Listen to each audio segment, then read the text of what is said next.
Hey everyone, and welcome to AWBoy'Z Episode 6, an unofficial Actress Girls podcast hosted by me, Dad Jabroni, and today I am joined by Chris Lee. Hey Chris, what's up? Not much. A lot actually. But yeah, now that I am more free to watch shows, I have more time to dedicate to the comings and goings of Actress Girls, both current and former. So it's been a great time, a busy time these last couple of months for sure. Hell yeah. I gotta make it out there and catch a show again soon. Hopefully soon. And then our last show was quite a while ago.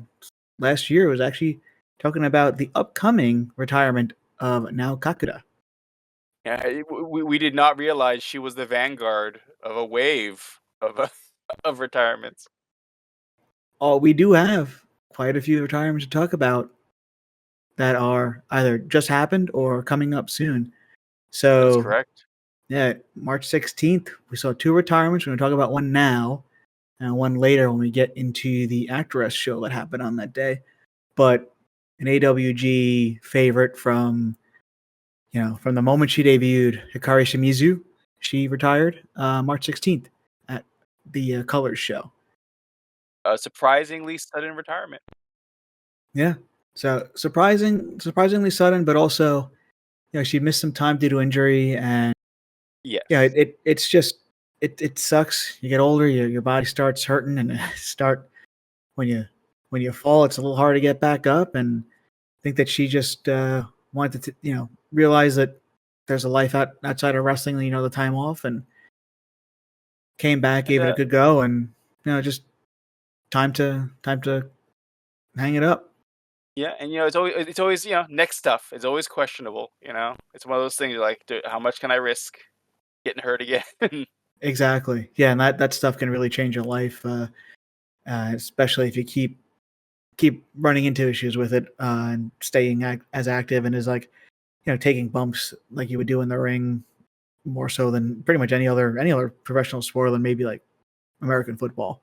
Yeah. So it's something that you really want to protect. And she came back for a bit and maybe just still had concerns about it, and can't really fault her for retiring. But she had a pretty cool retirement run. Even that, she ended up finally scoring the Colors Championship, which she actually created but never actually held. So that was neat to see. And so she's just always been one of my favorites, and pretty much like the reason I started watching Actress Girls. So really sad to see her retire, but really happy to see her just like living life and doing cool things like selling baked potatoes out of a K truck, which is like that is correct. Really a lifetime goal for me, is to just like live in a K truck and just wander Japan. So that's pretty close, right? Just it's good to still see her around. She'll still be around wrestling shows, it sounds like. I believe Unagi has offered her a staff position in whatever Unagi is doing at any given time. So do not be surprised if you see that truck parked outside Ryogoku Sumo Hall for Unagi's crazy show. Yep, she's been at Marvelous. She at the dog adoption event. Yep, that was her debut potato selling. Yep, and then she did Diana, but she also did what was it? Ping pong, National Ping Pong Tournament.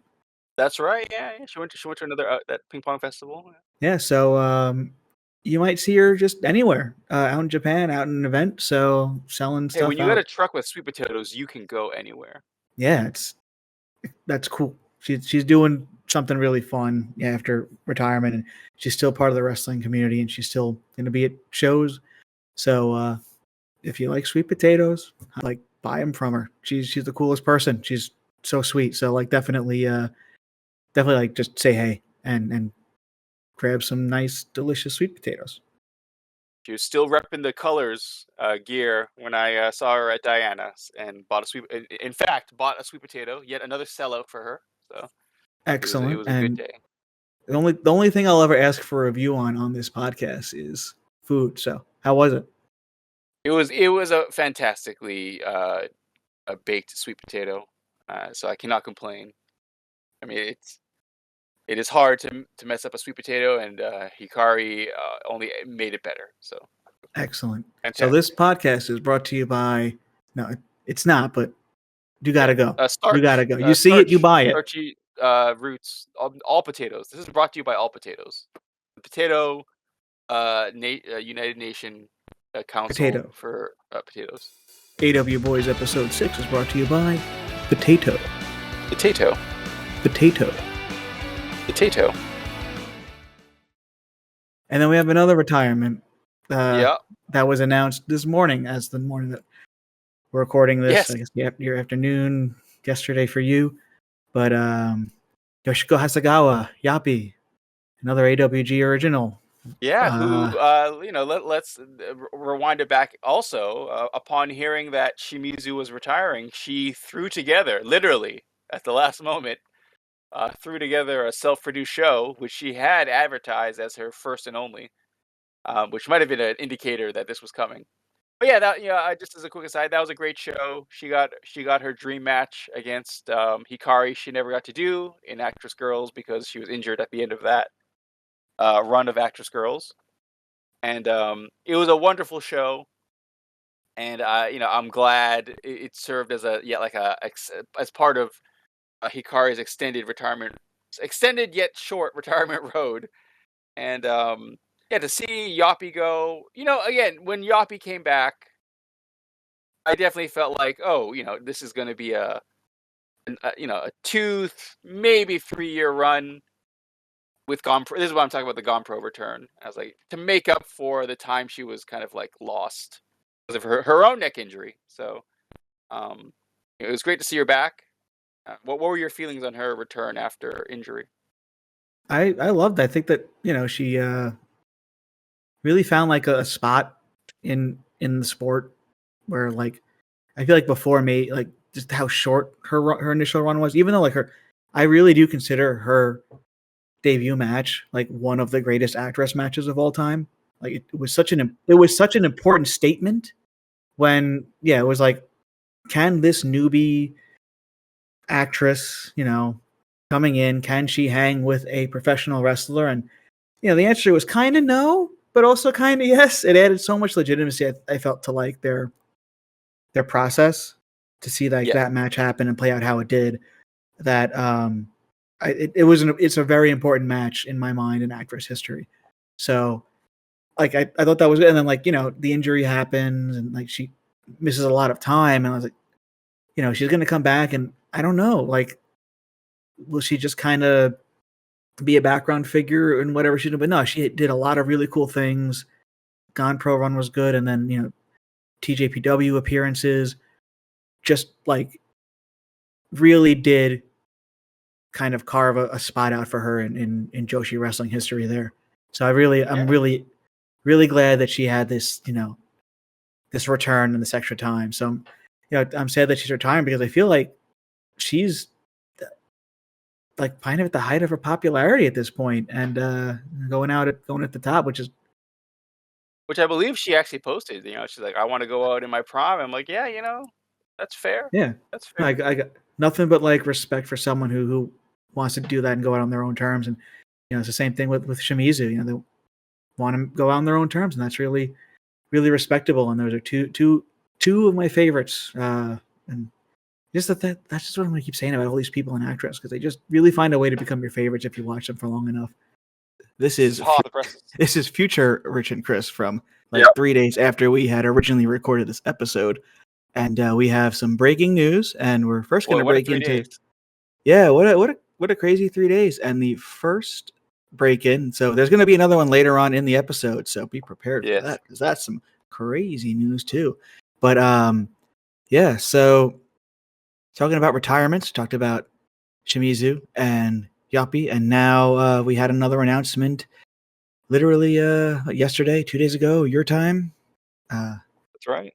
Another actress original, maybe the actress original, Tai Honma, involved in the first ever AWG match with Nao Kakuda. That's right. Announcing her retirement in October. October 13th. It was, let's just go over some of the details. This was at a Wave second show at Shinjuku Face. She was teaming with Maika Ozaki as Spice App, their tag team against Yuko Sakurai and Miyazaki. And big surprise, a little bit of an upset. They won. Never actually an upset when Spice App wins, but and then immediately after. Also a little heartbreaking. I'm a big Yuko fan. Always want to see her with a belt, and it's really cool seeing her win that. I can see her maybe getting it back also. I mean, Yuko's got her own situation. Anyone who doesn't know, Yuko's partner, Yuki Miyazaki, will retire also on January of next year. So she's got a long road ahead, but that is yet another retirement to think about. But Tae, even outside of the actress alum, we got some retirements. Deborah Kay from Diana also. Deborah Kay. Another one of my favorites. One of my favorites. Yeah, I still have to make plans for that show. But looking at I guess looking at coming up on her 10th year anniversary, she decided it was time to retire, and has declared that it will be October 13th in Shinjuku Face, same venue, and this time for Ranmaru Fest, one of her closest friends, I believe, in the industry. I feel like it's a strange place for retirement, but also like kind of perfect. It's gonna really make it a fun night, even with the impending tears that we'll all have. But Ranmaru Fest are always a lot of fun. Is I think a very fitting end to her career. Absolutely, in a lot of ways, especially like what she's been doing lately. And tickets are now sold out. It looks like she has sold out the show upon that announcement. Obviously, I think all the fans were pretty crushed, but at the same time, we all want to see her off properly. So indeed, and I think as we approach October, we'll definitely do an episode on her and her career, just like we did Kakuda. So definitely. Yeah, that was So that was definitely a surprise to all of us, I guess. Surprising in the sense that anytime someone retires, it's definitely surprising. But 10 years, pretty accomplished career all around the world, from the U.S., Mexico, Italy, I believe, and Japan, obviously. So someone who's really done a lot of really cool things, and I don't think that they were ever expecting to do. And definitely going out, I think, like top form. Like she's had some injuries, but like Tae, when she gets in the ring, she always puts on amazing matches. And I guess as a performer, as an athlete, sometimes you just want to make sure that you go out not like completely broken up or at 90%, 80%. That's why. I think last year, Arisa Nakajima, you can make arguments Arisa could have gone another 10 years, and all she had to do was like gear down 10%. But for some of them, it's just not. It's not the way they work. They want to be 100%.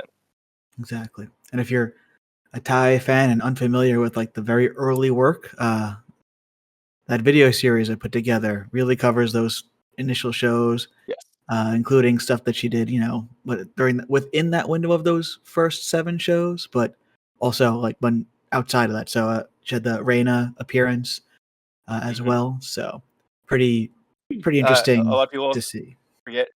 Speaking of Reina, people forget sometimes that she was also part of a small project that kind of attempted to replace Reina, Jast, which was her, Hikari, I believe. And Hikari, yes. Yeah, so running CMLL related shows.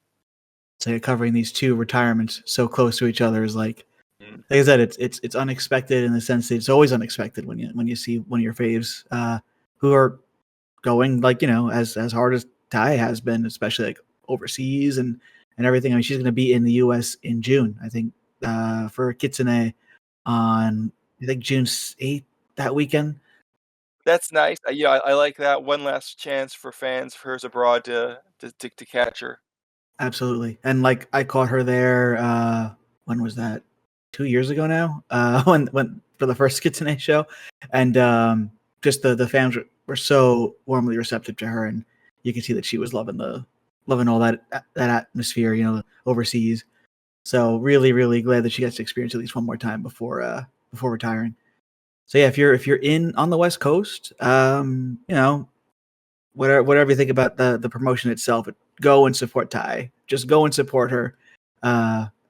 throw some streamers and buy a lot of merch from her if you're over there. Definitely, like always want to support the talent. So, and it's the last time you might have a chance to see her. Definitely the last time in the States. So yeah, Yes.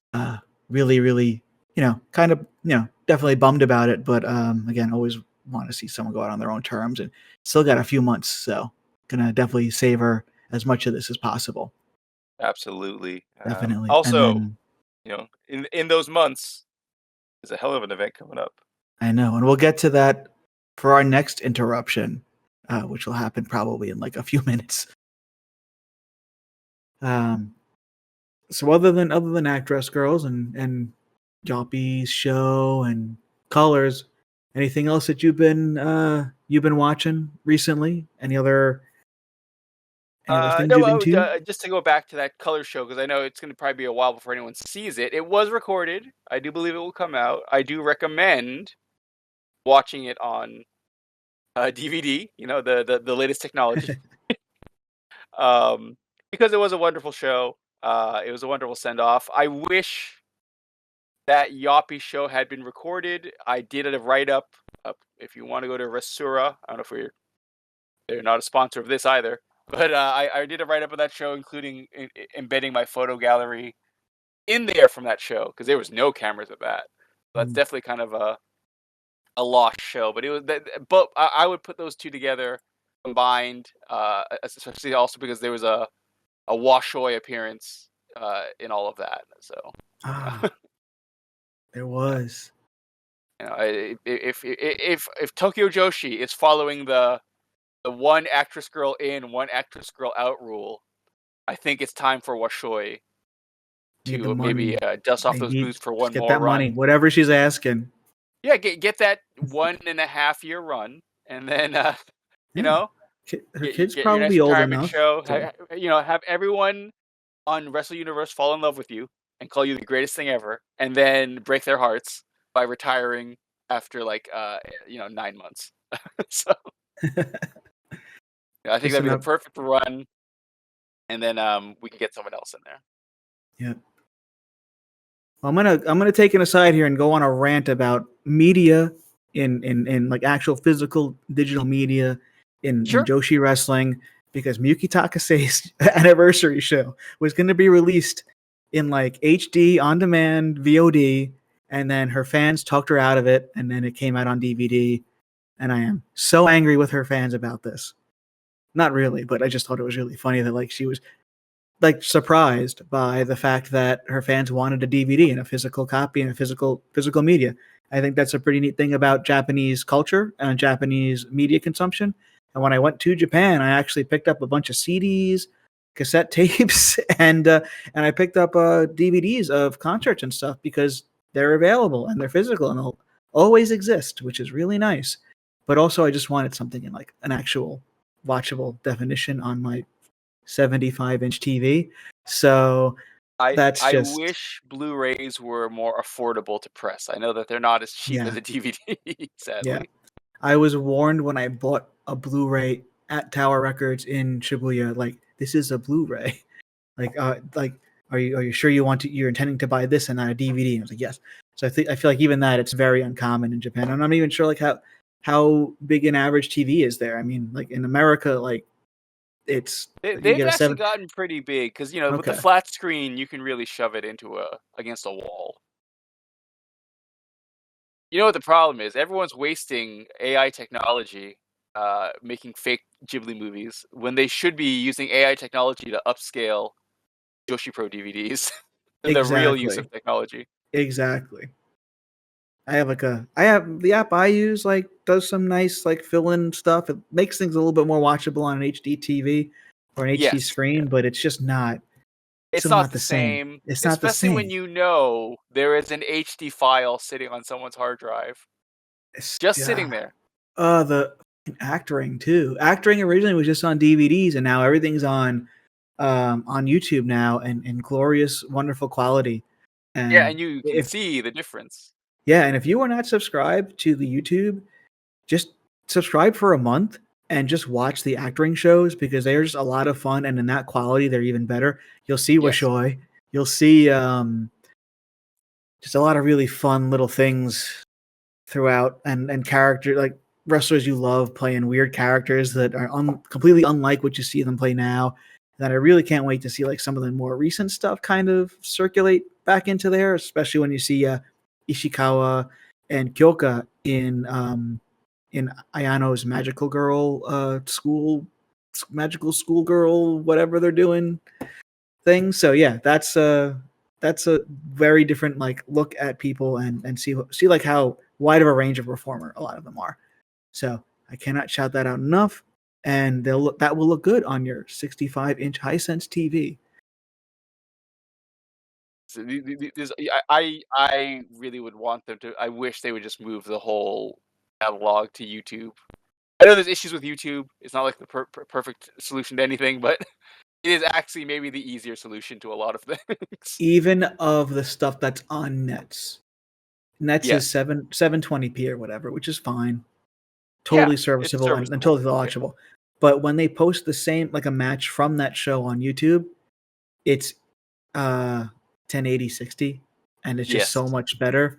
And it's the quality, like you could notice the quality. So you have a 4K TV or something. So and again, letting your tech upscale like a 1080 feed to like 4K or whatever is a much more acceptable than it trying to squeeze all the quality out of 480p or whatever.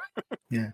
So I'm hoping maybe we get like a colors or someone doing something like that. Like the VODs would be great. And it just made me like, I was like, we got so close with Miyuki.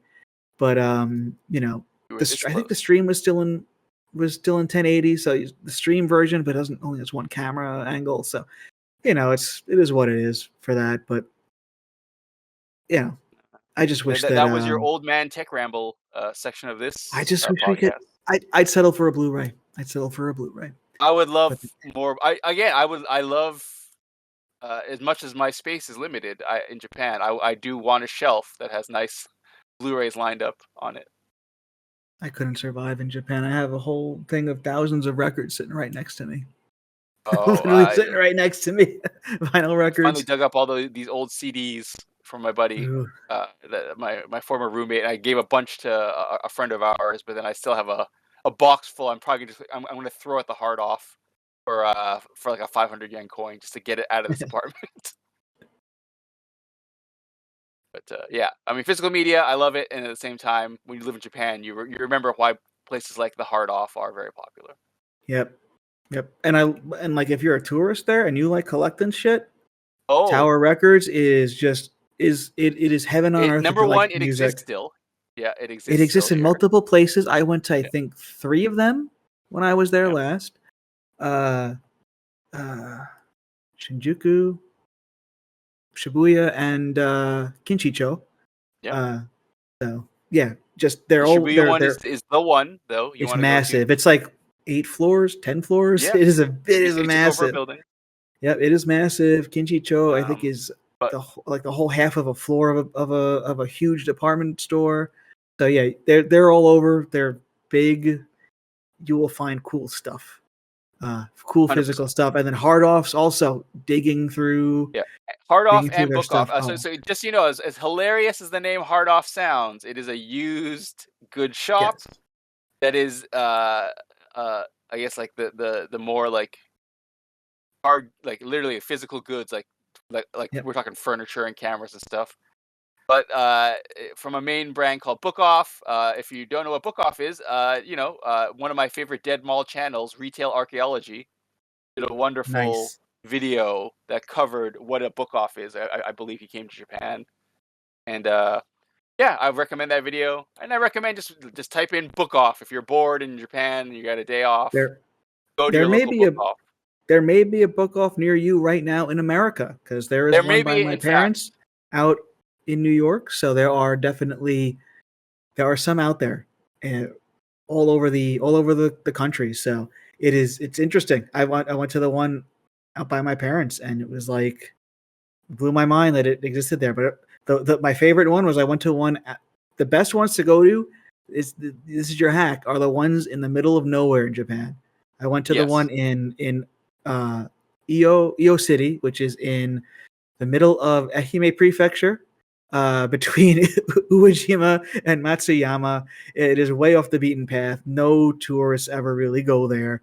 And I was just waiting there for a train connection, and I just wandered out into the hard off, and it was a combination hard off, book off, whatever. They had like nice guitars for like under $100 American. Amazing collections of DVDs, books, all this stuff. So really cool to check out what's available outside of Tokyo, because I feel like Tokyo, like the prices are a little bit higher, and the everything moves faster. So but things can stay put. You might have better shot finding something you're really interested in if you just leave Tokyo. So if you're ever you're leaving Tokyo and you're going somewhere in between, you need to have a train connection and just book off or a hard off nearby. Definitely consider it. Very cool. You might even find some Joshi shit. I don't know what they got out there, but you might. Generally, any train station, any place with a train. If you're near a train station, you can probably type in the word "book off" and find one. There's a good chance in Japan. Absolutely. And now we're enabling people buying DVDs. Stop buying DVDs. I need my HD video. But yeah, let's get back to the wrestling. That'll be my next crusade. Yeah. I just want the option. Because what we're talking about is HD video of wrestling. Yeah. Or act wrestling. I just want the option. That's all. AWBoy'Z episode 6 is brought to you by Hard Off and Book Off. Not really. So other than Act Rest, that's really been, I haven't really watched much. Sendai Girls I've been watching here and there. Really, just the fact that they're on Wrestle Universe has been really nice. It was really hard to be a Sendai Girls fan for a long time because their stuff would only get posted on YouTube like months later. It was like 8 months for the show that I was at to end up on anything anyone could watch it on. So really kind of frustrating, but this is me now with Marvelous. Yeah. I'm like, yeah. I miss fresh TV. That was a golden age for being a Marvelous fan. Yep. So I don't know. I just want to see more accessibility when it comes to stuff, but it's hard. And when you're on, especially when you're like Universe, there's a lot on Universe, and I'm not sure how much like these companies are getting paid, and if it's as lucrative of like, let's say what Diana's doing, where they charge like 20 something American. I don't know what it is in yen, but and you can watch shows whenever you want, and it's then like what Sealing has their stuff. So I think that's probably a little bit better when they can control their own stuff. But I don't know. It's been hard to watch everything. Also, I've been like studying Japanese, so that takes up like 90% of my free time now. So, and like if something I'm watching isn't commentated, it's like almost like it's not worth watching because I won't get any actual learning experience out of it. So I kind of skip it, but I still watch my faves. So Sendai Girls and Actress Girls are the two I watch mostly. Catch TJPW for a big show, especially when they have commentary. If someone says, "Hey, you should totally check this match out," I will check it out. Wrestle Universe remains a great deal, especially now with Sendai Girls added to it. Yep. I have to watch this latest show they posted, which involves, I believe, Aja Kong trying to steal a big bag of rice, which very topical at the moment in Japan. Absolutely. Due to rice shortages. So they still blaming foreigners for that? I think we're blaming everyone for that at this point. Excellent. Good. Thank you. It's been fun to like hop back in, and just see Takasei's doing cool shit there too. So it's just a lot of my faves are popping up there. An actor. Let's not forget that Miyuki Takase has one of the tag belts with her bestie and her idol, also Miko Wata. Yep. Best tag. I don't know. Yeah. Who's my favorite tag team right now? I don't know anymore. And now we're gonna have an act game that involve former actresses that have tag belts. Next on my list, actually, is. Let's hit it. Let's talk about pull out your knives, guys. Knives in chat. The damn girl has taken over the wrestling world, in my opinion. Miko she has taken it by storm, as the kids are saying. I think. I don't know. Not only becoming tag champion, but having some insane matches. That Ano match. Mm-hmm. and then her jumping off of a cage. Yeah, not even her match. She will Not do even her anything to match. defend her mentor Yumiko Hota, Yeah. who also again another actress tangential figure. Yep. And there's a story there, but it's All it's been roads just lead back to actress girls. If yeah. it is like the Kevin Bacon thing, but just like I was extrapolated. so bummed when she announced she was leaving, but I was like excited because I knew that she had something like this in her. Yes. Every time like I'd seen her, like she's just such a like fiery competitor and just a really just like kind person, which is crazy, but like someone who's really hardworking. Yes. And I was at the show in August, her last show with Actress, and got so much love from everyone there, and everyone sent her off. And like we weren't even sure where she would be going, if she would be going to Marigold or just doing what she was doing. Like the fact that she's now freelancing ish, doing the T Heart stuff. I think that's just such a great fit for her, and she really can be anywhere. And she's being seen by so many people, even if they're only watching one promotion. She's pretty much popped up like everywhere except for like Stardom or TJPW at this point. It's been really, really fun to watch, and now she's a champion in Ice Ribbon. Yeah, now she's a champion in Ice Ribbon, like one half of the current tag champs with Kirare Wakana, who is also a wonderful talent that I think really matches Miku. It's a great pairing and just a great pairing. Yeah, great team. Like to be like heading that division in a company that needs like some stability still. I feel like they've gotten stable-ish, but They got a foot on the ground again. They're balancing it out. Yeah, I think that there's still like some missing pieces. I think and some others. I think that's going to be a big one for them. Kaho, former partner of now retired Hikari Shimizu. Yep. Came out of retirement. Oh, that was part of Shimizu's retirement road. Was a wonderful tag match with Kaho. She came back a little bit earlier than she was planning from her recovery for a one-time appearance to team with Hikari, which was a wonderful match. I believe that's available on the Ice Ribbon video streaming service, Ice Ribbon Live. I believe that's what's called. Just type in Ice Ribbon Live, you'll be fine. And highly recommend that match. It was a wonderful match. And then also watch the tag match where Miku wins the tag titles. Another fantastic match for Miku. But yeah, and then coming up, Miku's got her T Heart show, anniversary show. Yep. Or Hota, which I think will be a fantastic show. Also, definitely, those shows are always really cool. If you can get your hands on them, they're always like a really, really fun watch, really cool watch. So I'm looking forward to that too. And business-wise, Miku, one of the busiest lines in hell yeah, at that deserves the Kawasaki world. show. She's definitely become a popular fan favorite really fast with everyone, I think, whoever sees her. Yeah, it's like the Actress fans were talking about her a lot, and for good reason. And now more people are seeing exactly why. So I think that the more eyes on her is great, and she deserves all that recognition. And I don't know if T Heart is going to be like her final stop as a member of an organization or something. I think that maybe she'll end up somewhere else. She's still young, still doing cool things. So I hope that like we'll see. We'll see if Hota can hold on to this one. Yeah, I hope so. But she you has see like a legacy of getting actress girls, I guess. At this point. like a Kawahata who's now marvelous. So it doesn't necessarily mean they'll end up getting the bag for a big company. Maybe she'll go to WWE and beat John Cena or something. I don't know what goes on there, but she can do it. Never give up, kind of. Yeah, so some people want that NXT dream. They want to go to Florida, and then some people want to just hang out and do pet adoption stuff, which I think is pretty dope.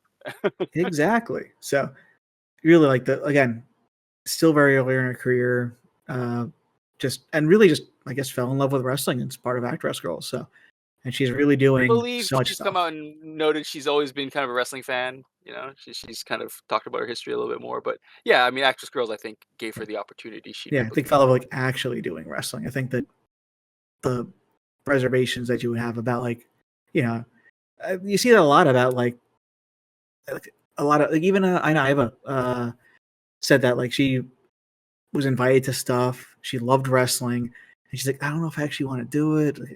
Like I don't know if I can. And then she like gets taken to a show, and she's like, all right, it's I can do it. I can make it happen. So just cool to see like that happen. She's chasing that dream. I think that's what their shirt says, right? Chase that dream, chase your dream. I Yeah. don't know. So really looking forward to I seeing. once again, I have once again have a portrait because her line was so long and I had to get going. But I once again have Kanemiku merch that is unsigned that I have to get Oh signed later. no. Oh no. I finally That is got maybe the way mine. with her. I finally got mine. She's too popular. That's the problem. This is the legitimate problem is that she Yep. is she's a line creator for sure. Yep. If you were at a show and she's there, hit her line early. Yeah, As early get as it. possible. That's right. I recommend it if she is just showing up because sometimes she does double shots in a day, and she will sometimes if she does the double, she doesn't tend to show up at the end. So you might want to get her at the beginning. But yeah, that was our Kanemiku moment. She's amazing. Highly Yep. recommended. See her on the card. Get hyped. It's that Yep. simple. Can't wait to like be talking about her in like 5 years being like world president or something. She's got that kind of power. Right. I mean, given the turnover on prime ministers out here, there's a good chance she will be prime minister at some point. Yes, and America's just falling apart. So who knows? Who knows? So who knows? In 5 years in the future, Marigold exists now. Yes, this is a thing. That's something that happened. I was at a Marigold show. I enjoyed it. I was also at a Marigold show. We've talked about this, I think. Yeah. I believe your experience is better than mine, but yeah, it was the Miku Homecoming show. Miku Ano Homecoming show in Kawagoe. It was fun. It was really cool. Had some guests, had some cool stuff happening. Miku like danced in the ring. It was fun. The show itself was good. It had the Royal as a tag team, stuff like that. So things for me as an Actress fan to enjoy. Got to like say hello to Fuka, who came over to me when she saw me wearing my Natsumi shirt, and like just wanted to say hello and thank me for coming out, because I was the only foreigner in that building. Absolutely, no doubt. it's a bit out of the way. It's not. I walked like an hour through some farms. It was really awesome, but it was also like 100 something freedom degrees. So it was a hot day, but it was fun. But my question and my thought is just like I don't want it to come across as me hating on them, because I don't hate on them. I actually have been defending them since the start. I think if you listen to our rant about the cycle continued on episode 4, I think, where we just talked about this. I think that anyone who made the jump did go into the so archives, hit subscribe. Go. Punch that button. But We're almost a year. We're 11 months pretty much after the announcement that people would leave and all that. And what do you think of the state of Marigold right now and like the Actress girls who are there now? I think that they pushed them hard when they started, and I think that right now a lot of it just feels like it's in like a holding pattern or it's plateaued. Yeah, let's if we were to be honest, I think he set very lofty goals, which is fine. He had on paper, I would say he had the heat, he had the juice, whatever you want to call it, and then I was shoot for the moon, why not? And I think they've maybe hit a little bit lower than the moon.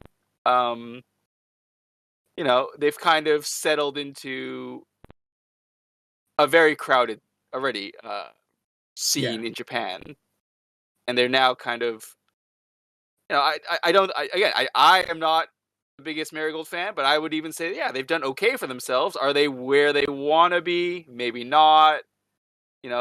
Is all the talent there that left doing maybe the most they can. Questionable. Yeah, it's been frustrating as like a Natsumi fan, but she had a good run as a champion, but it's like, you know, I haven't cared about her matches because I just know that at this point she's just gonna eat a lot of pins. And I'm not someone who really cares about pin eating, but it's just at No, this point, like when just you leave as the champion of AWG, and then now you are floundering in like the lowest division in the company. It's hard for me to care. And like I mean, Miku, she had a he great should not reign. have tried to replicate every single belt he used to have. I think that Yeah, was a bad yeah. I think choice. it was too much too fast, and I think that there's not enough. Like part of what I love about Actress is like it's almost like you're watching a world getting built from start to finish. You see Yes. like a wrestlers show up and you're like, well, this person just may not belong in a ring, but we'll see where this goes. And the next thing you know, they're amazing. Like you could say that about like quite a few people, and it's been like really fun to watch, and they come out like straight up as stars to the audience, right? They're not to the Marigold audience, like they're established stars at this point. Miku's an established star, and I'm like, they didn't get that growth, and like the fans who are coming over from Stardom, they're not as familiar with Miku, so they're not going to have that same attachment that I have towards Miku, despite knowing that she is an ace in any I promotion. don't. Yeah. And I think I go back and forth because I understand why you would. So, having Sari in was obviously because she's one of the greatest wrestlers of all time. Yeah. But at the same time, knowing that you probably do not have Sari signed is always an issue if you're going to push her at the top. And some of their best business was when they had Sari there. And that felt like this is a limited time thing. Yeah. And So, Julia was on borrowed time too, and that yeah. was like established from out of the gate. Which, to be fair, again, I think they were at least they were honest with Yeah. that. It's like, oh look, she's coming over with us, but she's not here forever. It's very obvious that she was, 1 foot out the door even when she was opening the shop. So, but yeah, I don't know. I wish all the best for them. I wish that talent. They took a bet on themselves. I think you have to do that sometimes. Yeah, exactly. To be fair, some of them are injured. That's not. Yeah, that's true. That's a whole other thing. Yep. So Naho didn't really have any momentum at all, and she's now. I mean, out. we want to talk about tragedies. Let's talk about Misa. That was the one I was like, we not do more with Misa. Misa should have been like the first high speed or whatever, the flyweight champion or something. First high speed champion. I don't think she's great. Natsumi needed that. Natsumi is too good for that division, I think, at this point, and has been. But again, like reestablishing her, you got to reestablish her, but then like didn't do a great job. I have like frustrations with like some of that stuff. I don't want to get too deep into the woods about the booking because I really like that's like not what I care about. Yes, it that's really not is the like purpose of this podcast. Yeah, so it's just like I think that like they're in a good spot if they were any other promotion. I think that they just shot higher and they landed kind of low, and they kind of like plateaued a bit, and I don't think that's a bad thing. I think that now they know what they are and they can make adjustments, and those adjustments might mean talent leaving. And we're talking about 11 months now, 10 months, so in a couple months, 2 months or so. I don't know if the contracts are a year or whatnot. I mean, I always in Japan, I would always bet on a year-long contract. Yeah. I mean, I think there are certain members there that probably maybe are locked in a little longer, or at least have a more verbal agreement to stay, a bit longer. You can probably guess who those ones are. But I'd be interested. I don't know if we're going to see much movement in the first year. I think everyone would be like, oh, let's give this at least 2 years to see how this pans out. Yeah, I hope so. I just hope that it's not, I hope that the finances and the people involved are not like, all right, we need to just not renew certain contracts. Like, why, okay, why do we need to keep, Naho or something like that? Like that would like break my heart, and that's just the way business works. But I think that if the numbers are good. I hope that they can just keep people on a couple of years, and I don't think because we talked about where Natsumi is. Like she went from being the world champion of AWG to now being like almost a pin eater in the high speed division at this point, or tag division now. It was the move a lateral move for some of these people. I think for some it was, and for some, but like I think if they're making more money and they have guaranteed contracts, they have guaranteed pay, it's not a lateral move at all. It's just for the security. And also, like from what I know about what was going on in Actress at the time, there was just that frustration there. They wanted a bit more freedom with what they were doing, and you wish the split was more amicable overall, but they were probably going to go this way anyway. So I would like to were, see again. What I was hoping would maybe be a little bit more. They could go out and do stuff. Like there'd be more alliances. I mean, maybe this Marvelous thing will open up things a bit more. But they've kind of been in a bubble, so they kind of went from bubble to bubble. Yeah, I said like that. Which like was a bit weird. When it comes to like presentation and like the in wrestling universe kind of stuff, I feel like it is weird that they went from a bubble to a bubble. It was a very lateral move that way. People went from like being superstars in their promotion to now being like mid carders or lower carders. I think that like some of it was just like, all right, is it going to damage like a Natsumi's reputation? I don't know. I don't think so. She's still like very good and obviously a very hard worker. Miku, she's not going to sink too far down the card where you go, okay, like she's all washed up now. It really is like, I don't know. I think that it's just maybe still to be determined even a year in. I think that I'm just more concerned about talent moves and stuff like that, and how we'll see. interesting Again, that would I think be. everyone there's got to recalibrate a little bit. Yeah, that's what I they think. had that unfortunate. It looks like they had a pretty unfortunate staff meeting that had very much the vibes of a famous Yumiko Hota moment in Actress Girls. Yeah, in which maybe the management got a bit blunt with the talent about the current situation and maybe unfairly place a lot of the blame on the current talent roster. It's not the talent. We all know that. It is not though. the talent. I think It's not the talent. Absolutely not. Everyone there is very capable. I think you see stuff like the Yuzuki being a little overconfident, but that's expected of a young wrestler. It's exciting. It's exciting stuff, and I just wish that they'd be a little bit more consistent. I think they got to find some consistency and stability and all we'll that. see how this marvelous feud goes. I trust Goose's crew to get some good matches going. Definitely, yeah, and get some hype around and just really inject some. I think they just need some energy, man. They just again, I think part of it is like when you're saying that they're in the bubble. That's part of it. Yeah. Like you're either a Marigold fan or you're not, and there's nothing really bringing you into that bubble unless now, especially now with Suri and Julie and whatnot gone, and there's really not much bringing into the bubble. You already know what Marigold is. You're already in. You're already watching it, or you're not. So more eyes is always. It's like saying more eyes on just one wrestler, more eyes on a promotion. It's good. They just need something to get some energy into that. They need new blood, new people. Something. Yeah. Speaking of stability, energy, new eyes. Actress Girls. Current situation in Actress Girls. I wholeheartedly believe that as a company, they are in a better spot than they were in 1 year ago at this time. Oh, absolutely.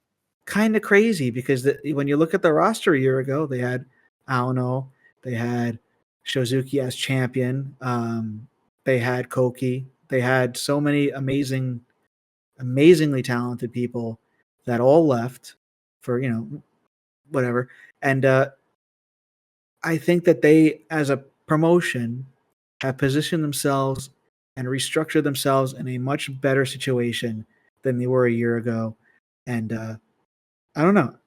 You say you feel the same way? That's they have once again done it again. How the hell do they keep doing this? I think it's just literally it is I know you as a Mass Effect fan know all about cycles of destruction and rebirth. Exactly.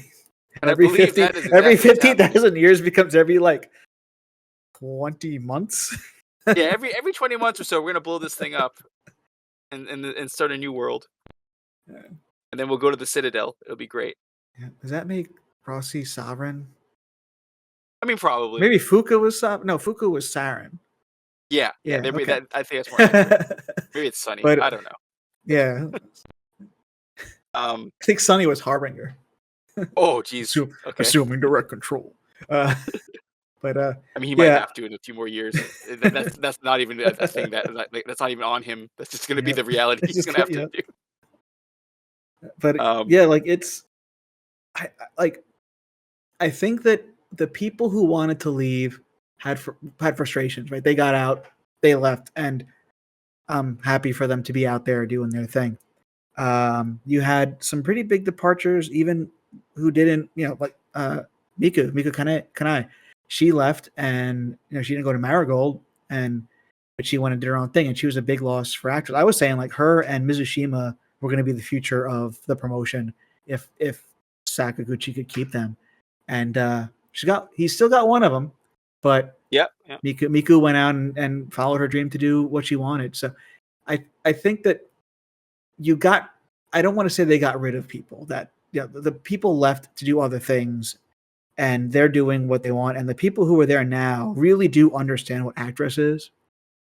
I Like think that's the in big any difference. entertainment related business, when you lose talent and there's now space at the top, that opens opportunities for Yeah. others. It's a And people simple. who understand and like really do like working in the actress system. Like we're talking about Yes. Mizushima or and pretty much anyone on the card, Kyoka, Iwai, all that. Like people all up and down the card all really seem to understand what actress is and stuff. So I think that they're in a spot where it's a much better situation than last year, where you had a bit of a frustration. You had kind of two factions kind of pushing like what should this promotion be? What should it not be?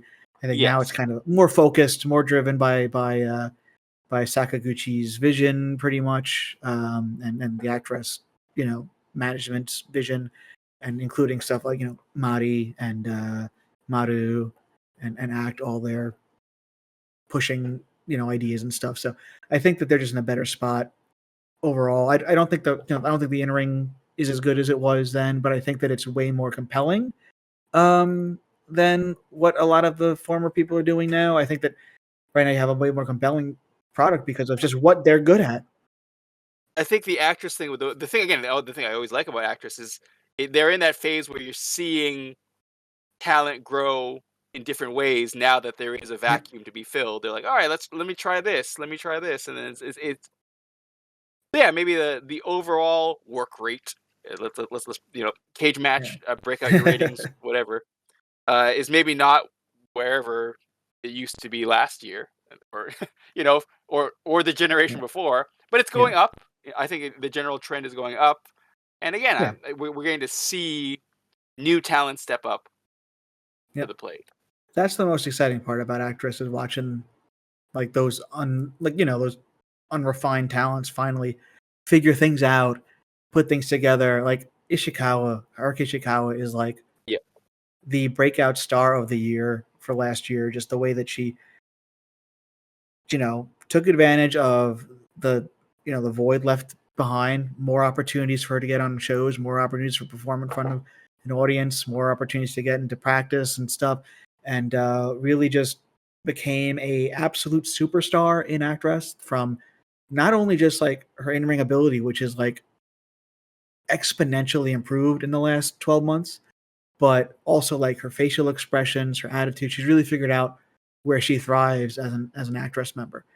Like, and that's happening all up and down the card. Yufa, I think Yufa may have been one of the most important people in this rebuild. It's just absolutely, it's one of those like Yufa really was like just the like part of the glue that finally made the Killers work. So like you see people kind of find their spot, find a spot that they're comfortable in, and then just like completely like just like run with it. Like Anri, another one who just showed up and knew what she was, and like just only got like She started knew what out she good was, and and then got unfortunately, Nintendo also knew what she was, and then we had a little bit of yeah an issue. yeah. But now she's vaguely a Pokemon trainer. Uh, she's She vaguely some yeah, sort of monster training person who throws an invisible ball for no reason. Digimon. I don't know how litigious they are.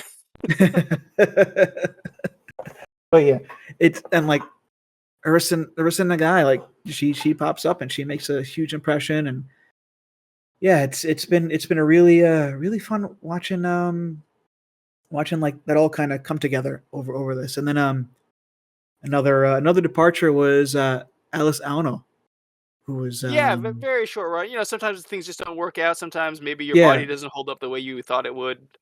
yeah they she said it was health issues, so I was hoping that she heals up and feels better and take care of her health. That's really what's important. That makes us 0 for 2 on airsofters. I'm brokenhearted as a former Uh, airsofter myself, we'll get but one. I will say that We'll get one. what Okay. one day someone will come in and have a bunch of guns and also stay. So we'll see. Yep. Yeah, like, didn't see her post for a while, and then Yeah, she was on the poster for the Korakuen, and then she wasn't in the opening video, and then like a couple of days later announced that she was no longer with the promotion. So yeah, I just want to wish her the best because of course. she yeah she was fun, cool energy, interesting energy, and a very like very cool, unique story too. So um, I may have to move her profile over to the alumni profile on the website wrestlinggood.com.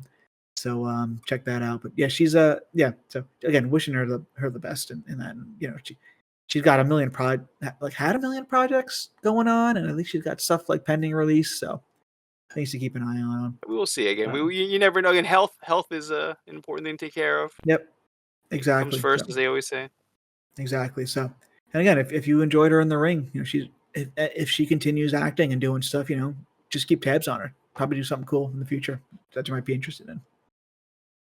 And then I guess that'll conclude our ramble of the state of actress girls because again, it's in a spot where I think it's very good, and it's just they've been able to handle a lot of just interesting situations happening at once, and What do they say? Adverse headwinds. I believe that's the business term. and then oh well, next was the next on our list is the Actress Time, GPS Actress Time, the Oh yeah. hero show. Speaking of, yeah. So Actress Time continues, and they seem to be spreading out to other promotions.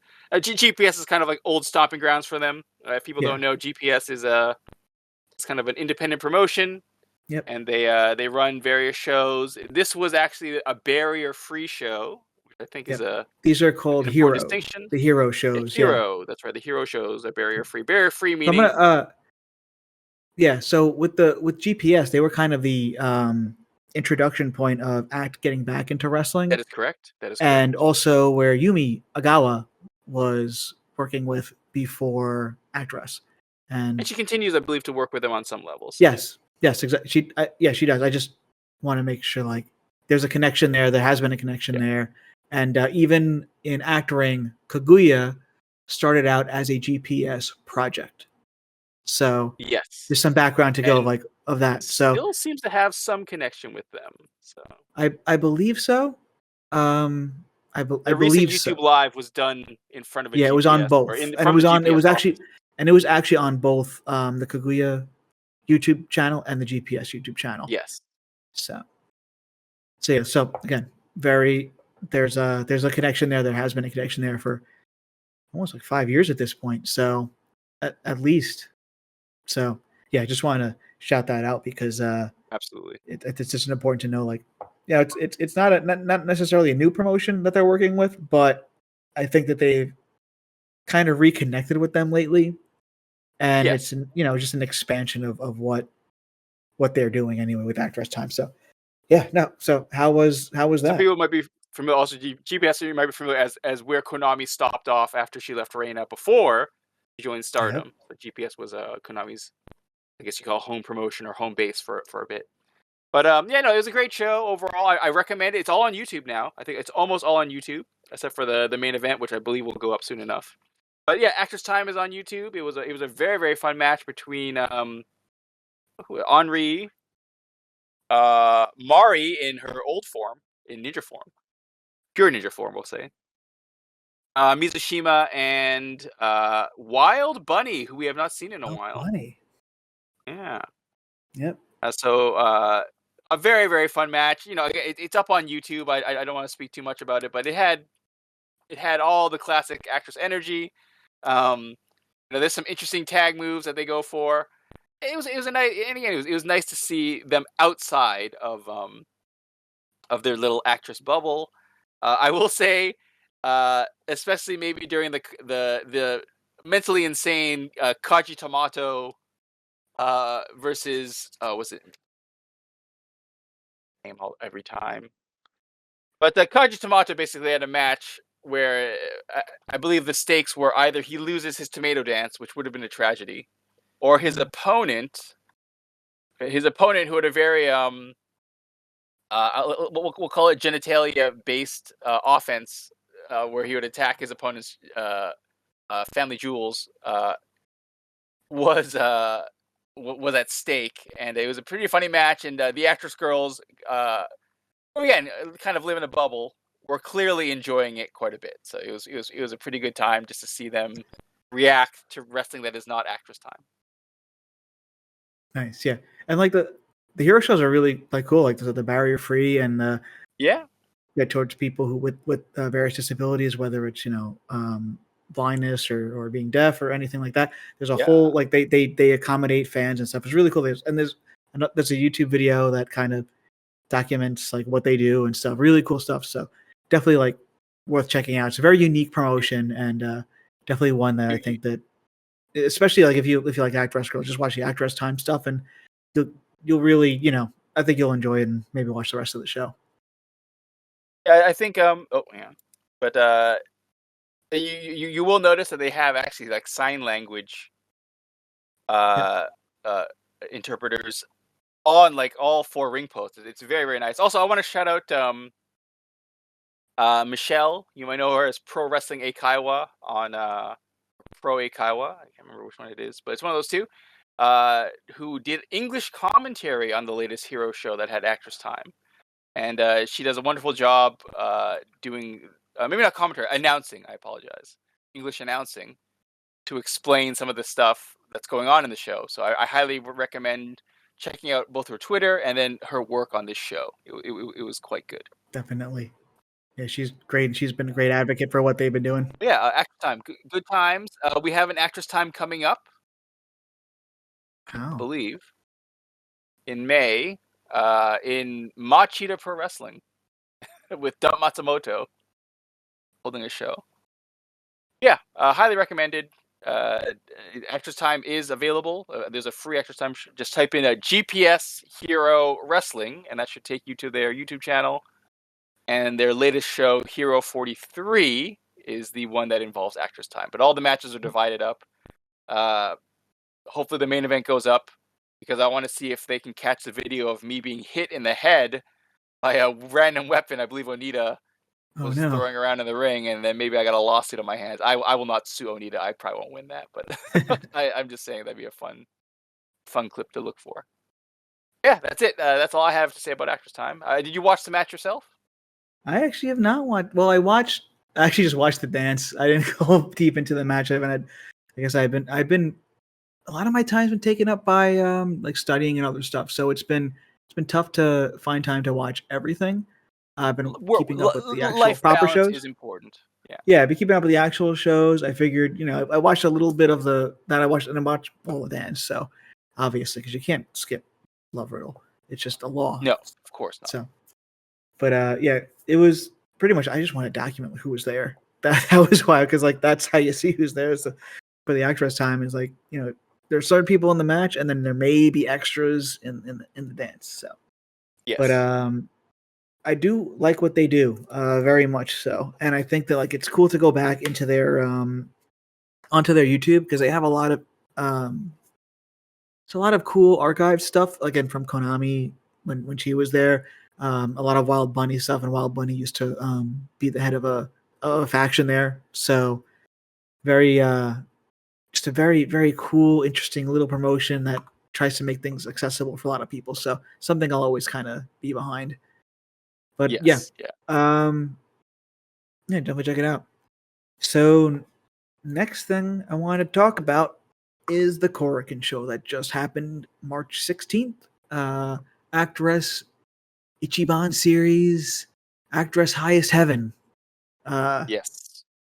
Really just, if you were on the fence about Actress Girls and whether or not it was back or whether or not it was worth watching again, I think that this answers all of your questions, this show, because it was from start to finish everything you could want out of an Actress Girls show, especially at this point in what they're doing and Yes. their rebuild and everything. So yeah, what were your opinions? I mean, it's Yeah, this is a fantastic show. Again, as someone who's, I will always stick it out for Actress Girls.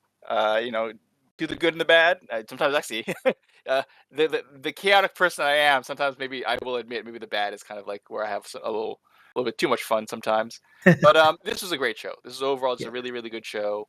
I think again, all the talent really stepped up from the opening match. To be honest, that opening match, I was like, wow, they are just coming out of the gate hot. Yep. I would say last year's breakout stars were in that match. Like, yes, yeah.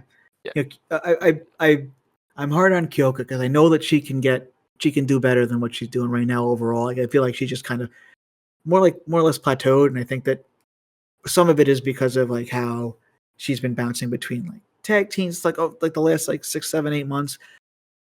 Her and Haruka though are just so good together, and they're a great team. I think that that's just a great combination of personalities, especially now with Haruka, who just has figured out like facial expressions to an extent that's just amazing.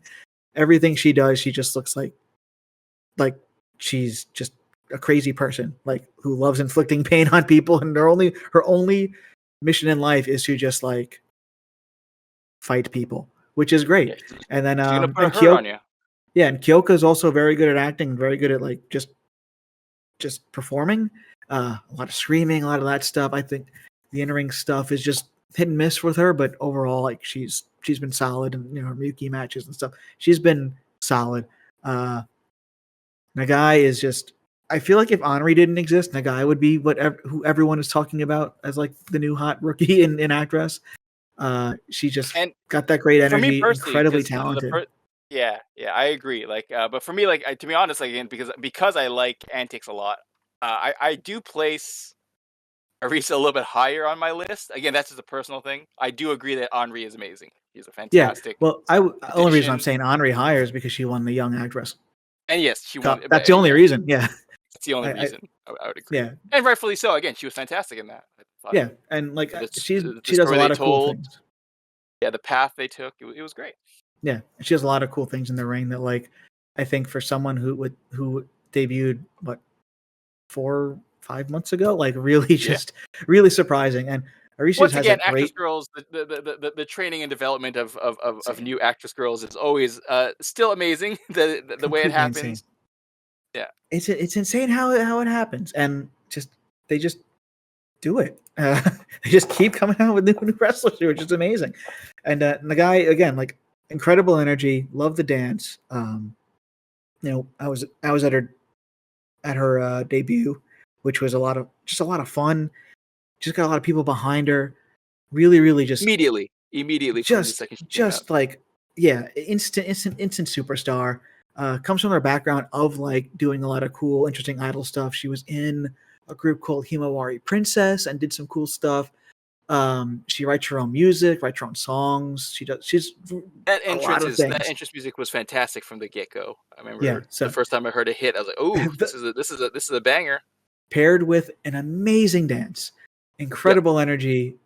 Again, all 4 of these women in this match are just very, very good, and a great encapsulation of like what they're doing in the undercard right now. And the match lived up to it, I would say. And just Ishikawa suplexes, and she's just so good. And then Henri with their kicks and stuff. Oh, just fantastic opener. Fantastic opener. And then also a shout out to Arisa for being part of two of the craziest moves I ever saw. First, she went to the second rope, I think maybe top or second rope. Did a split, did her little split kick, and then did the leg drop from the top to the mat. And I was like, well, that is an insane thing to do. I hope you don't do it too much, because that is not great for your hips. But what a move when I saw that. Oh yeah, and you could hear the crowd like pop on the VOD. Like it's usually mixed kind of low, but people like whoa when that happened. It was a cool moment. And that she's willing to do cool stuff, and Henri is like all four of them are willing to do like interesting stuff in the ring, and it's worked out for them. What was the team? Oh, the team move between it's hard to describe. Again, go to the world acclaimed and award winning actressgirls.net/app. There we go. And you'll see the move yourself, but it's basically an assisted Canadian destroyer in a way that you probably would not think someone would do this. But they did it, and it was fun as heck. Blew my damn mind. I was not sure what they were going for. Then I'm like, oh, are they going for this? And in fact, they did, and it was fantastic. Yep. And then the next match was an interesting one where we saw a debut of Rio, who is just like out of the gate awesome. Act, the legend herself. And then the Asako Superhuman Army team of Asako Miya and Chi Aoba. That's right. She really is like another gem. She's gotten like another exponential growth in the ring in the last year or so. Her kicks are great, submissions are great. Just someone who you just really want to like. Yeah, her personality. She's got like she comes out like with this the ice cream look and all that, and she's kind of got like that kawaii look going on, but she gets in the ring and she will get mean if she needs to, and like she's also got that mischievous presence to her as well, and like now that she's aligned with Asako, she's willing to like get a little chaotic. So always a lot of fun, always a treat to see Chi in there. And Asako is just the most chaotic person on the planet, I think. Just always fun to see her. But I enjoyed this match. I'm still campaigning for that Asako Miya versus Miyako Matsumoto match for the most chaotic match of all time. Oh no, I need it. I don't know how that's going to work out. I don't know how I would book that if I were booking guy. I don't know how that would work out. But it would be the greatest entertainment thing of all time. Yeah, you want to talk about act wrestling entertainment. It would transcend professional wrestling or anything that's ever happened in a ring before. In a room. Exactly. In a room. Anything. Outside, inside, it doesn't matter. In a structure with 4 walls and a roof. This would be the greatest thing to ever happen in it. All I will ever say is that every time I've ever seen anything involving Mia Coco, it's always been like, I have never seen anything like this before in my life. So this would be one of those. So just again, two amazing wrestling minds, if you even want to call them wrestling minds, because I think that they transcend the art form in a way that is really just unique and adds so much to it. Act just solid and someone you really want in there with debuting talent. Yeah, I mean, I think she really like low key helped guide that match. Yeah. Oh yeah, absolutely. Rio though, I think that she's got so much potential there. She's very different than a lot of the other actress girls, both like from her background and from just her size and her presence. It's just she's someone who played basketball for many years. She is athletic. She does some interesting and like her power, lifting people, like just really, really cool. Like the finish was crazy too. The airplane spin into the like, what was that?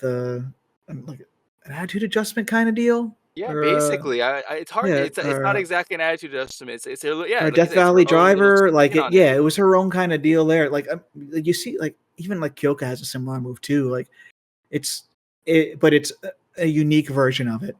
So that's kind Yes, of what I like about another thing I like about actresses. Like you'll see, I think it's just part of working with Mari. It's just like you might find a move that you like to do, or you think will work with your character, and she'll tweak it with you to make it more your own.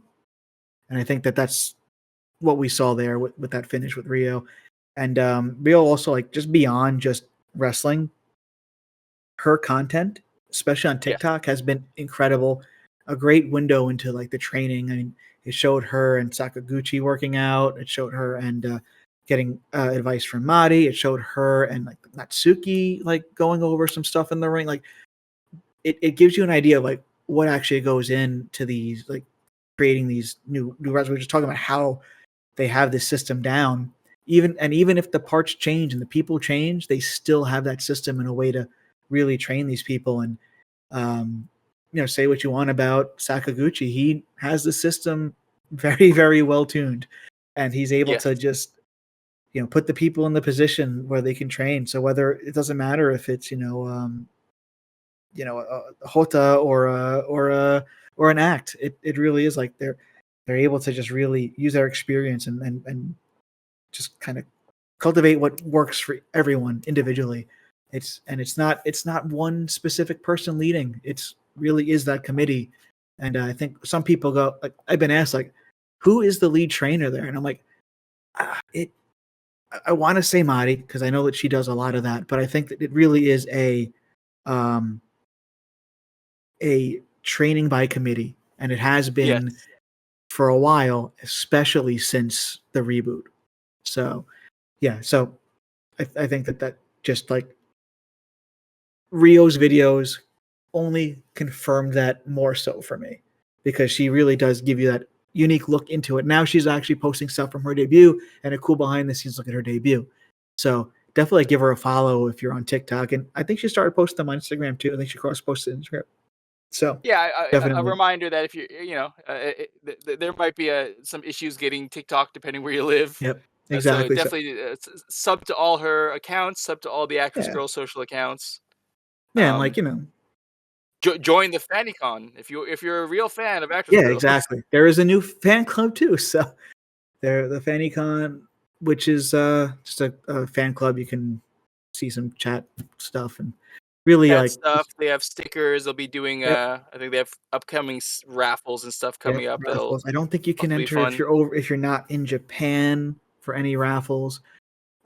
It's a little restricting, but that's just part of being a fan overseas. But Yeah, yeah. it's yeah, no, it's definitely worth checking out. And it's just a little extra content, little extra things. I like watching the talent like post their own emojis. Those are always fun. I believe they said they're going to start doing you can get into the building like 10 minutes earlier, which is sure. Like I've never so many promotions do that. I'm like, I'll live standing out here another 10 minutes, but Yeah, if they're selling merch for those 10 minutes, it might be worth it. But also maybe, now that yeah, they've moved, maybe, yeah. maybe. But we could talk about now this show where they moved the off site. But they've been doing occasionally, but I think this is the first time uh since COVID that they moved it off site. I'm not sure. Is that true? It's been a while. I can't remember the last time they did this. Yeah, but it was their popular. It is the building they use a lot generally for the offsite stuff.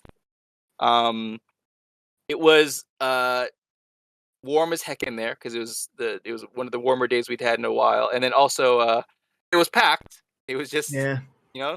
the you're like, how does the promotion keep going? And I'm like, oh, that's right, because they sell a ton of merch. Yep. Um, yeah, another thing on that crowd, didn't come through on the video. It was a nice mix. I think there's clearly some people there. I think Riho had definitely brought out the friends and family for her debut. So a lot Yep. of people, I think, seeing wrestling for the first time. Yukina's mother was there. She posted that on Twitter. Yep. And her mother just had a grand old time. And not just celebrating Yukina, but going to other wrestlers, buying their merch. telling them how she enjoyed the show. It was a That's awesome. wonderful vibe. Hopefully there's some new fans that were made that will be coming back again. A little more diverse fan base. Yep. But yeah, I would say a successful show as far as merchandise and sales go. Cool. Yeah, it can. I dread going to Corkin because of just if the merch sales are on site, you're gonna have a hard time. You're gonna have such a bad time, and you're so limited by the time there. So it going off site's better, but yes, it's still Kirkland has remained a little stricter, even coming back from COVID, on how they run. They let promotions run things. They're definitely more tighter on schedule. Yep. You got to get out when you get out, and I understand that completely. But yeah, it can make it hard to get all the merchandise you want, especially with a place like Corkin that runs multiple shows in a day, and they just got to Yes. turn the room over. They got to break stuff down. It just makes sense that they would move things off site where it's just better for the fans, better for the fan experience. And I was trying to, when I saw it, I was like, oh shit, like foreign fans are not going to know what the fuck's going on, because I would not have had any idea if I didn't know that was a thing that could potentially happen. I didn't know if any foreign fans were over there because like TGBW joined the same day and whatnot. But I just wanted I definitely saw some other foreign fans there, but okay, cool. I think all the fans that wanted to get stuff knew where to go. Cool. The signs were up. Excellent. I think Saihara had made a post in English about it. Yeah, I don't think it was very descriptive. I think I went a little overboard with the description. I even had like a Google Maps link just to make sure people knew where to go. So really just when in doubt, just see where the Japanese fans are going, and then exactly. But crossing the river is kind of like you might lose track of people. So it's a good system. It's better than being stuck at Corkin for only an hour and not having not getting half your checkies signed. Yes. You're probably still not going to get half your checkies signed, but you might get more of them signed. I don't know. But it's yeah. So yeah, if you're gonna go to a show and whatnot, and you just don't know what's going on, I'm gonna try to keep people up to date on the various Actress English unofficial things. Not AWG tweets that guy, no, but the other ones, the ones that are AWG Nets _E or Wrestling Good on Blue Sky or AWBoy'Z on Threads. So those are the three places that you can find me. I don't know why they're all three different names. I'm just crazy like that. But I'm gonna try to if there's any news like that, anything like that going on, I'm gonna try to broadcast that to English speaking fans as soon as I realize it. But yeah, he also wanted to shout out Rio again. Video editor, a lot of cool things that she's doing. She also runs her own production company as well called Rocky. Yet another multi-talented individual. Yep, and she does she puts on performances, plans that stuff, stage production. So another person to just follow because they're doing a lot of cool things. So yeah, definitely just someone you should follow. If you don't follow everyone for some reason, she should be your number one priority now. And then so the next match, Yui Tensho against Yukina Uehara. Yeah. Again, two young, newcomers relatively. I mean, that's kind of the thing is Yui is a senior now compared to a lot of people in the promotion, especially Uehara. Yes. She's powerful. She's got a lot of confidence. I mean, this is our theme song, Go Forward with Confidence. She's a very confident person, very confident actress, confident wrestler, confident self-promoter. Just a really, really just infectious energy about her as well. You just want to cheer for her. And even lately, her match with Madi, the build up to that was a lot of fun too. Yes. The match was fun, but the actual the build up was even more fun with her learning the axe bomber and all that. It was just really, really a fun build up to that. And once again the old All Japan alliances connection kind of coming into play. Yep, she learned it directly from Omori, right? So that's right. That's just really, really just fun. It's a fun like build up to that match. And when you're going up against Mari, the king at the time, you gotta make sure that you have like some extra weapons in your bag. You gotta make sure that you got something to put you over. And it was just funny, like she would like yell out Axe Bomber for like maybe a minute and a half before she actually attempted to One hit of the my move. favorite gimmicks in wrestling is when you yell your move before you do it, when it's also clear you're not about to hit that move at all. Oh yeah, and yeah, just like I was saying, like she learned it from Omori, but I feel like Mari might have like been like, oh, you just got to yell the name out though beforehand for like a good minute, so your opponents just don't know it's coming, but Mari knows it's coming. She's the king. But yeah, and then Uehara is another just like fantastic talent, incredible sports background, like legitimate athlete. Yes. Just someone with sky high potential. She's also, I think, now the tallest in Actress with Megan for now. So, like, just so many parts, uh, so many like ideal parts to build around. Yeah, you have like I said, there's two like young stars with you have one super confident in Yui, and you have Yukina who should be more confident. She's someone who has a legitimate sports background, someone who has, a height advantage on a lot of people, great kicks, just a lot of things coming together for her. And I feel like the confidence is what was missing. And part of that's the story they're telling, the storyline, and her now joining the superhuman Asako army. Really, really fun little bit there. So I think like maybe Asako it's enough to kind of wrangle her to embrace the chaos and get a little too overconfident. Because if there's anyone in Actress who is overconfident, so extremely overconfident that they get themselves into so much trouble, it is Asako.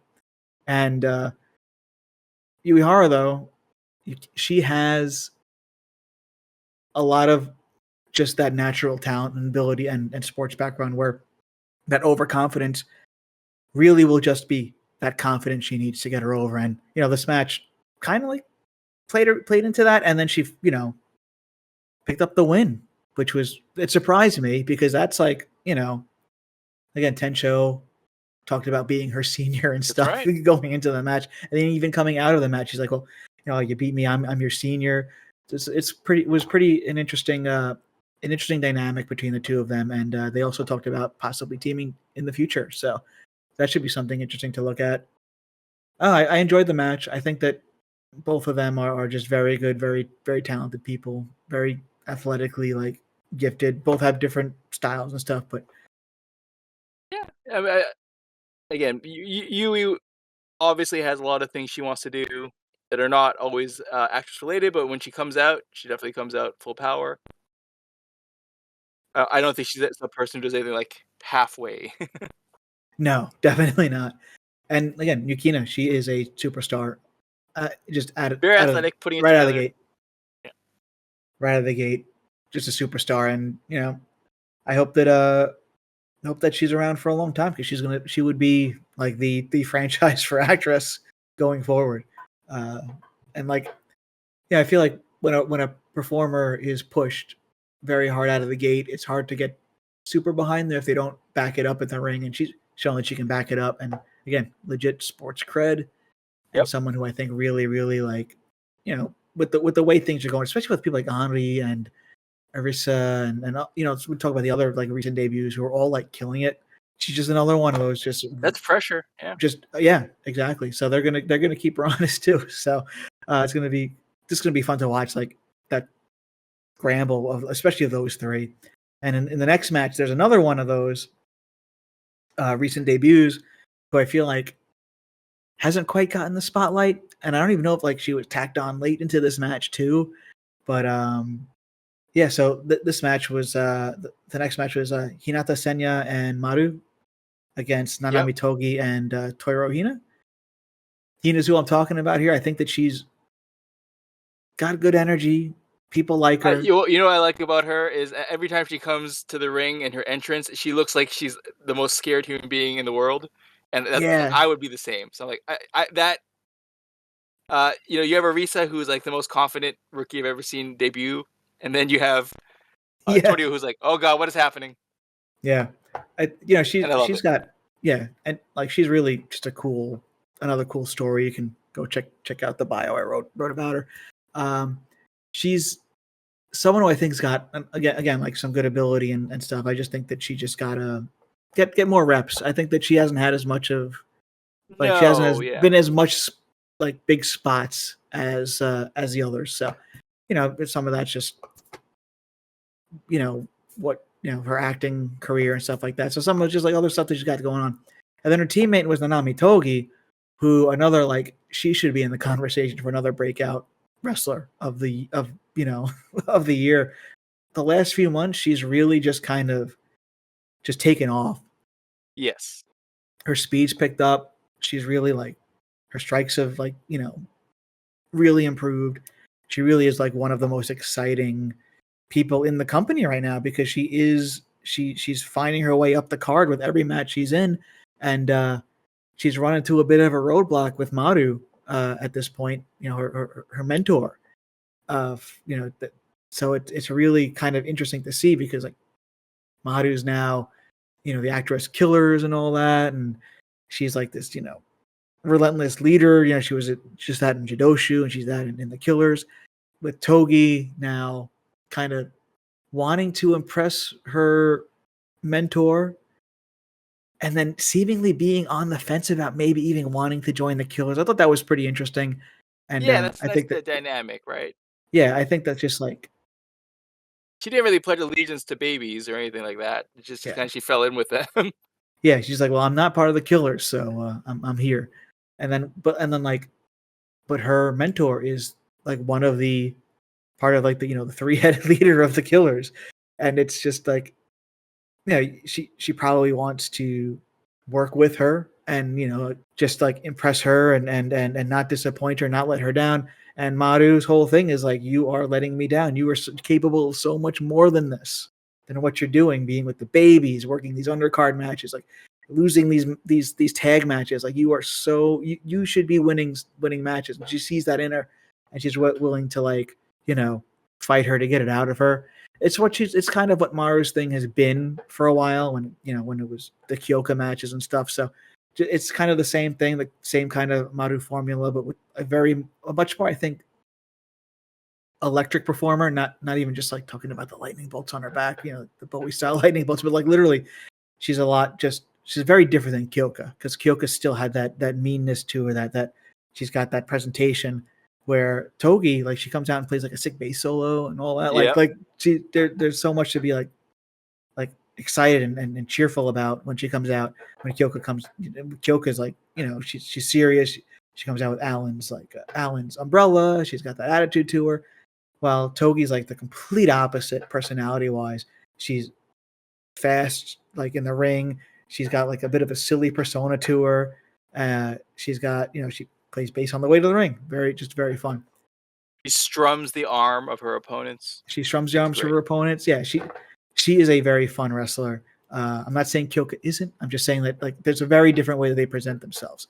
And then, Kyoka, I think, is going for a little more of a serious yeah, edge. yeah. And like I was saying, like where Maru has done this before with another performer, it's still very different, because Togi is such a, like, very different style. And then again, Maru trying to get something out of another one of her, I guess, like, stablemates would be Senya being on her side. Senya has been having a rough go of things for the last few months. She's been called out by her teammates. She's been called out by Maru. She's been called out, by Irie in that one show where they had the match against each other and then they teamed. And it's like, kind of, it's been obvious to anyone who's watching, like, Senya is struggling in the ring. Yep. And they've worked that a bit into what she's doing. She had some rough spots here, but she's relatively new. She was not athletic at all. Did not do, like, like I said, Rio played basketball for I think like 14 years. Yeah, I think through high school like and then college yeah, also. Rio played basketball for like 14 years. Yuihara literally went to a sports university and did kick volleyball and table tennis. So like you have like And I believe softball also. yeah. She actually can pitch. Oh yeah, Like there's a video of her throwing a pretty spicy speedball. Yeah, like she's literally she's very well rounded athletically, and even like Arisa, who I don't know if she did any sports, but she's very active when it comes to dancing and stuff. Yes. So and you could just see when she moves, like she has a lot of control over her movement. I don't think Senya ever really has that experience, so she's kind of learning on the fly. A lot of her stuff is stiff, awkward looking, but things that can come in time. And she's got a good presence, though. She's got a good entrance. I think the presence is good. Yeah, obviously the entrance, very very a very eye-catching entrance, but also just like, yeah, I think she carries herself well. Maybe it's just got to find the right move set for her skill level. We don't all have to be doing split leg drops from the top rope. We don't all have to be we don't need doing assisted Canadian destroyers. Maru Salt, sorry. Yeah. We'll talk about it later, but there could be like a hammer gimmick she could pick up. That might help. Yeah, yeah, and like that again, we will talk about her Yufa later. I think that she's someone who started out and really grew into something a great role for herself. So the match itself was fine. It was solid. I think that it was the story was Togi and Maru. I feel like yes, that was actually they kind of overshadowed everything else. I really want to see like a singles match between the two again, like just to really kind of wrap up this. Maybe I don't know if Togi would win, but maybe you would see Togi go to the dark side, something like that. Something interesting. I think that there's more potential here between those two, and I think that we don't, Senya and Toro I guess just needed something to do, and I hate saying that like that's how actors books things, but kind of the way that they book things, it's ticket sales, it's reservations, it's this and that, so there's a lot that goes into it. So just to get them on, find a place on the card, and they were with some really talented people, and it worked out. I think overall everyone looked good enough. Sometimes it's just get that rep in, get that practice. I'm saying they need the reps, and like what's a better place than Korakuen, especially with a pretty like important story going on also in the ring. So I think that everything was pretty serviceable, and like just again Maru and Togi is a great story that I've been enjoying since it's kind of started. Again, Togi's been one of my favorites since like she debuted, simply because I am also a bassist. I even made a custom Hanami Togi Bronco bass. So really just love that. I love that she plays a bass solo, like even though she doesn't actually play. I'm pretty sure it's pre-recorded, but she gave it a shot multiple times trying to not have it be pre-recorded. I think she's doing it. It sounds the same each time. I don't know. I am a weird audiophile on that. I feel like maybe your ear is better than mine, but I'm like looking at I think she is at least trying to line it up. Yeah, so it looks. She will. Fingers probably. It's fine. It's just that she's tried in the past multiple ways to be heard, to have that played, whether it's the wireless or whatnot. She's given it a shot. One time the strap came off. Like she's given it a shot, so she can now fall back to doing that. Going, okay, there's no logistically good way to do this for a wrestling entrance. What do they call it? Maybe she's doing audio enhancement. Like she is playing, but there's like a track playing in the back, and then yeah, it's possible. I just sound like she's given it her all. She's tried her best, and even if it is pre-recorded, I appreciate the effort she did to try to get it to do it legit multiple times. We even talked to her in August, and we said like you should try a wireless maybe, and then she did try the wireless, and then it cut out a couple of times or wasn't loud enough. Then she also tried the mini amp, and that didn't work either. So I think it's just the way things are for that kind of a like quick switch. I remember Marvelous for Chigusa, they were trying to do the wireless mic. Yeah. So she could like in Korakuen come down from the stairs, and it was not great. Exactly. So So that's what I'm saying. If you're watching these shows and you're going, well, she's not actually playing them. It's like she tried. She tried many times, many times to make it work. Try again. She will try absolutely in the future if she is pre-recording, and now she will probably try again to be like, all right, I figured out something. Let's try it. Hopefully that. But yeah, no, she's actually is a talent. She is a talented bassist. I don't think she has anything currently. She's not performing with any bands at the moment. But some of her stuff's up on YouTube. Some of her stuff's up on Instagram, maybe.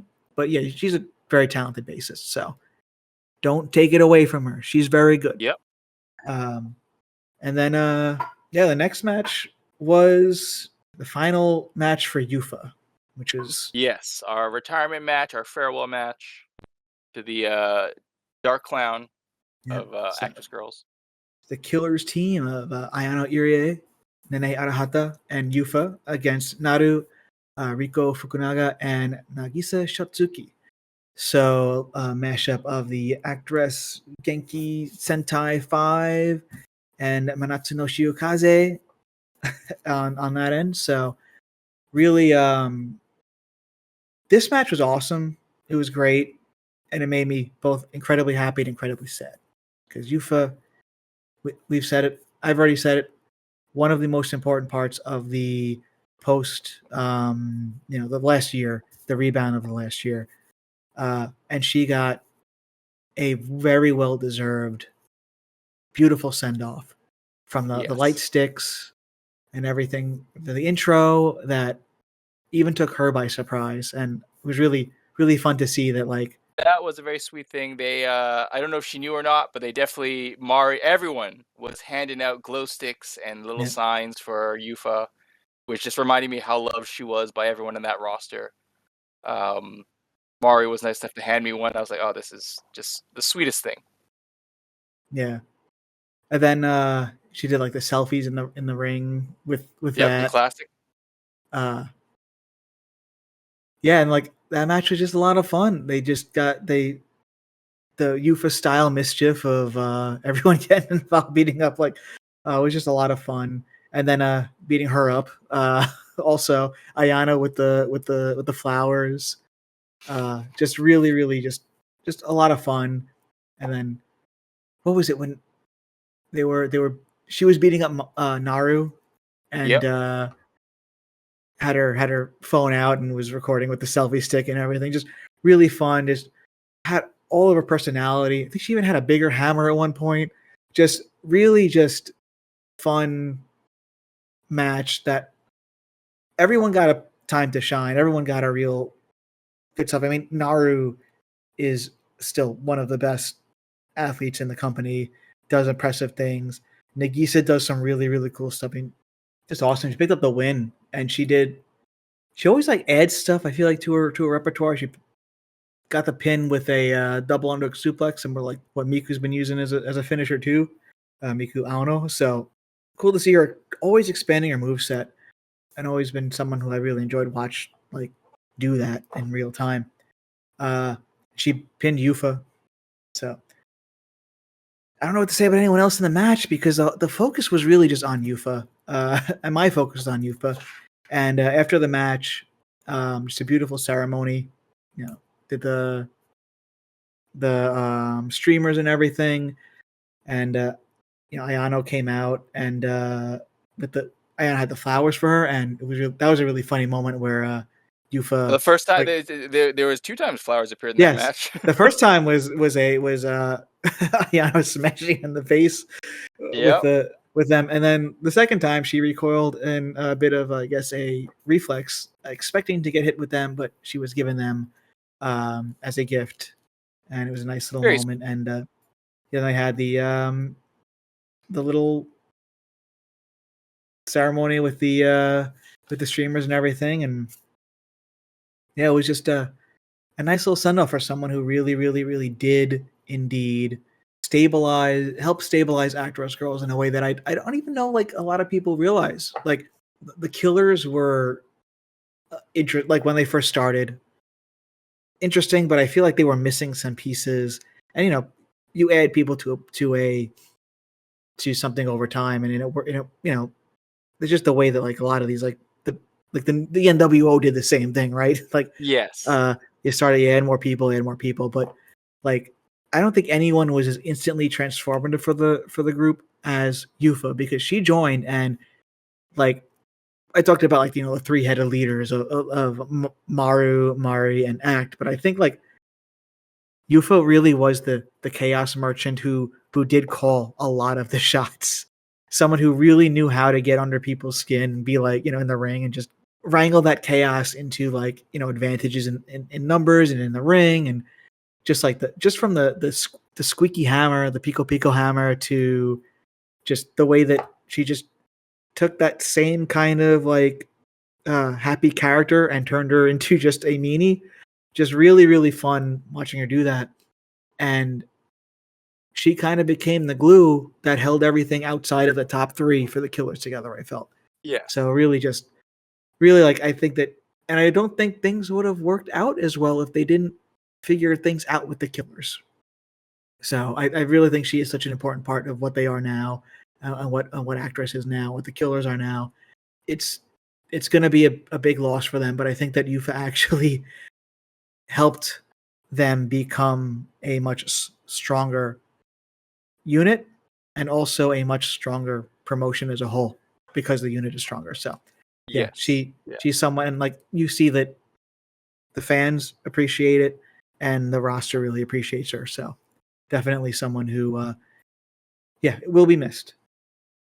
Definitely. I wish her the best. Obviously, going back to her past profession, a noble profession of being a nurse, which in Japan is actually a very high demand job. That Yep. So I think she'll be fine. Yeah. But a wonderful ceremony. I think very appropriate. Even given some people just commented it was a relatively short run if you kind of look at it. Yeah. In the entirety. But it was, I think, an amazing run for a performer, and she made the most of her time. I think that she was there. Again, we were talking about. We almost went into talking about this when we were talking about Senya, but Yufu was not like a great in-ring competitor. She wasn't like dynamic. She wasn't like jumping off the top rope a lot. She wasn't doing a lot of the things. She wasn't doing the big kicks or anything. But she knew exactly where she excelled as a personality in the ring, and she knew what her limits were physically. And that's part of what did make her such an effective and important part of the Killers. Was like she had that personality that was like, amplified 1,000 times when she was in the ring, even especially when she had the little megaphone. Really just someone who figured out what worked for her. And I hope that like, someone like Senya can figure that out as well. Like you don't got to go crazy with the moves. You just got to figure out what works for you. And like the rest will just come.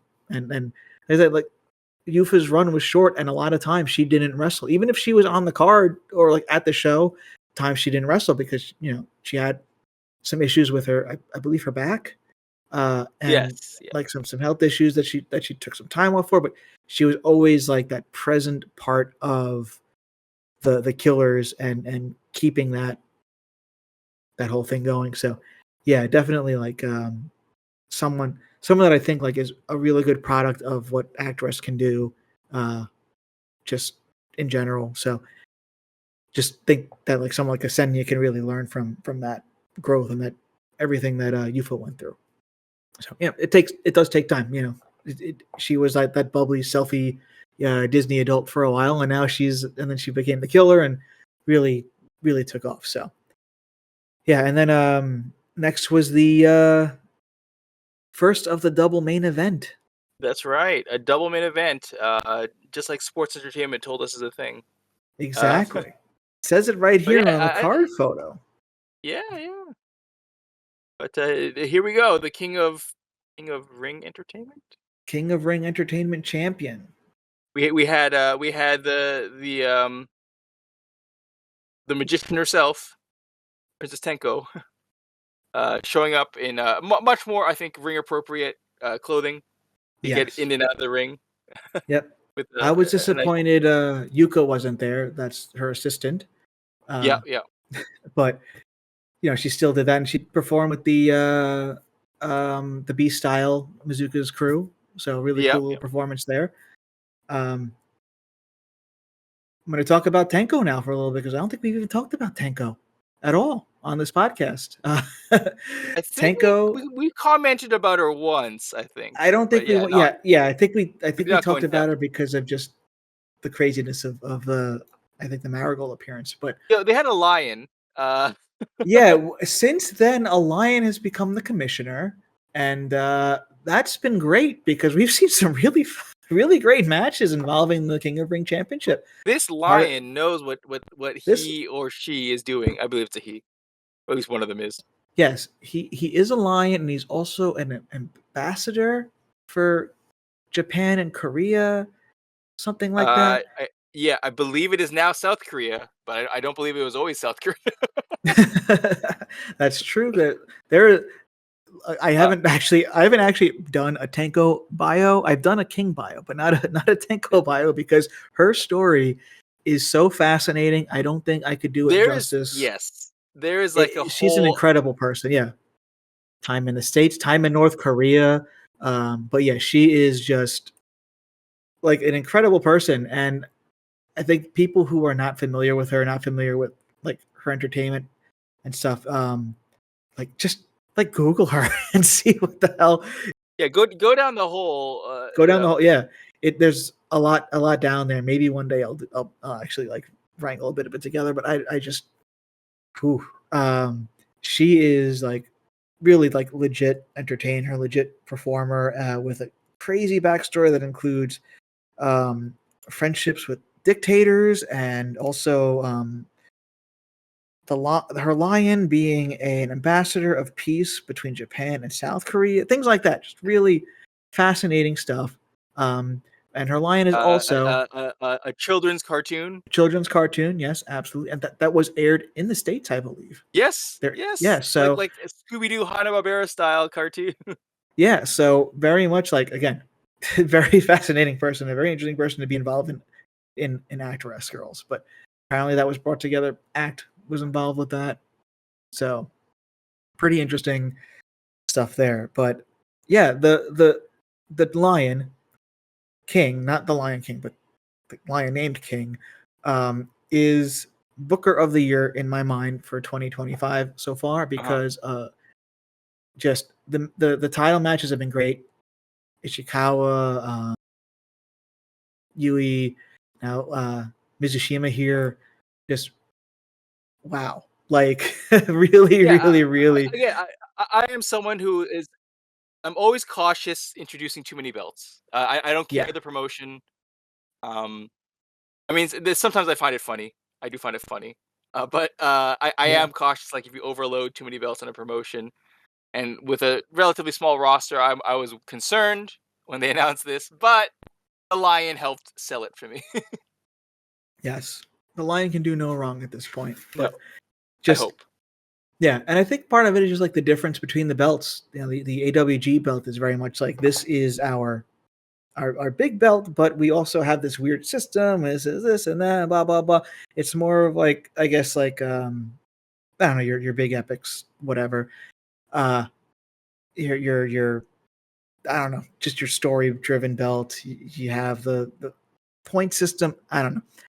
Right. With Yeah, this belt, I do believe in at least having two belts in your promotion, yeah, just so you have something for more than one belt story going at any yeah, time. and they're both different enough where you have different styles of matches for Yes. them and different stakes. So and yeah, so Mari and Mizushima, like they are my two favorites. Those two and Ishikawa, I think are my three favorites right now in Actress.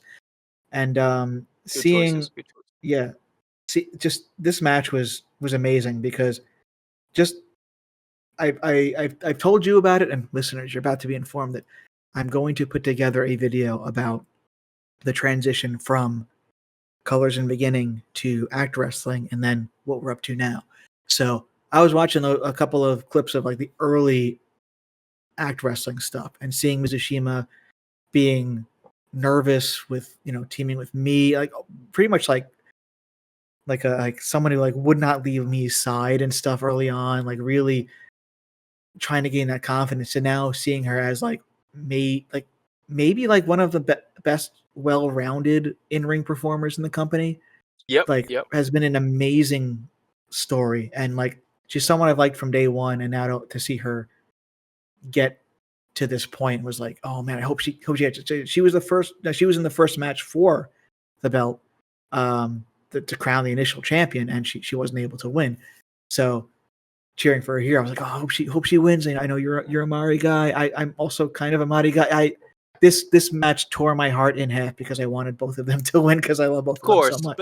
But at the same time, it's one of those things like, whatever the outcome is, this is probably pretty good. I would not have been disappointed if Mari won. I would have been like, yeah, that's my fucking king right there on Twitter. And then Sakura won, and I was like, yeah, Sakura won, new king, let's go. So it really is like that's part of like what makes this company so great, is that there's these personalities that you want to cheer for up and down the card, heel or babyface, it doesn't matter. They're just people you just gravitate towards, and really everyone on the rosters like has a quality to them that makes you want to root for them.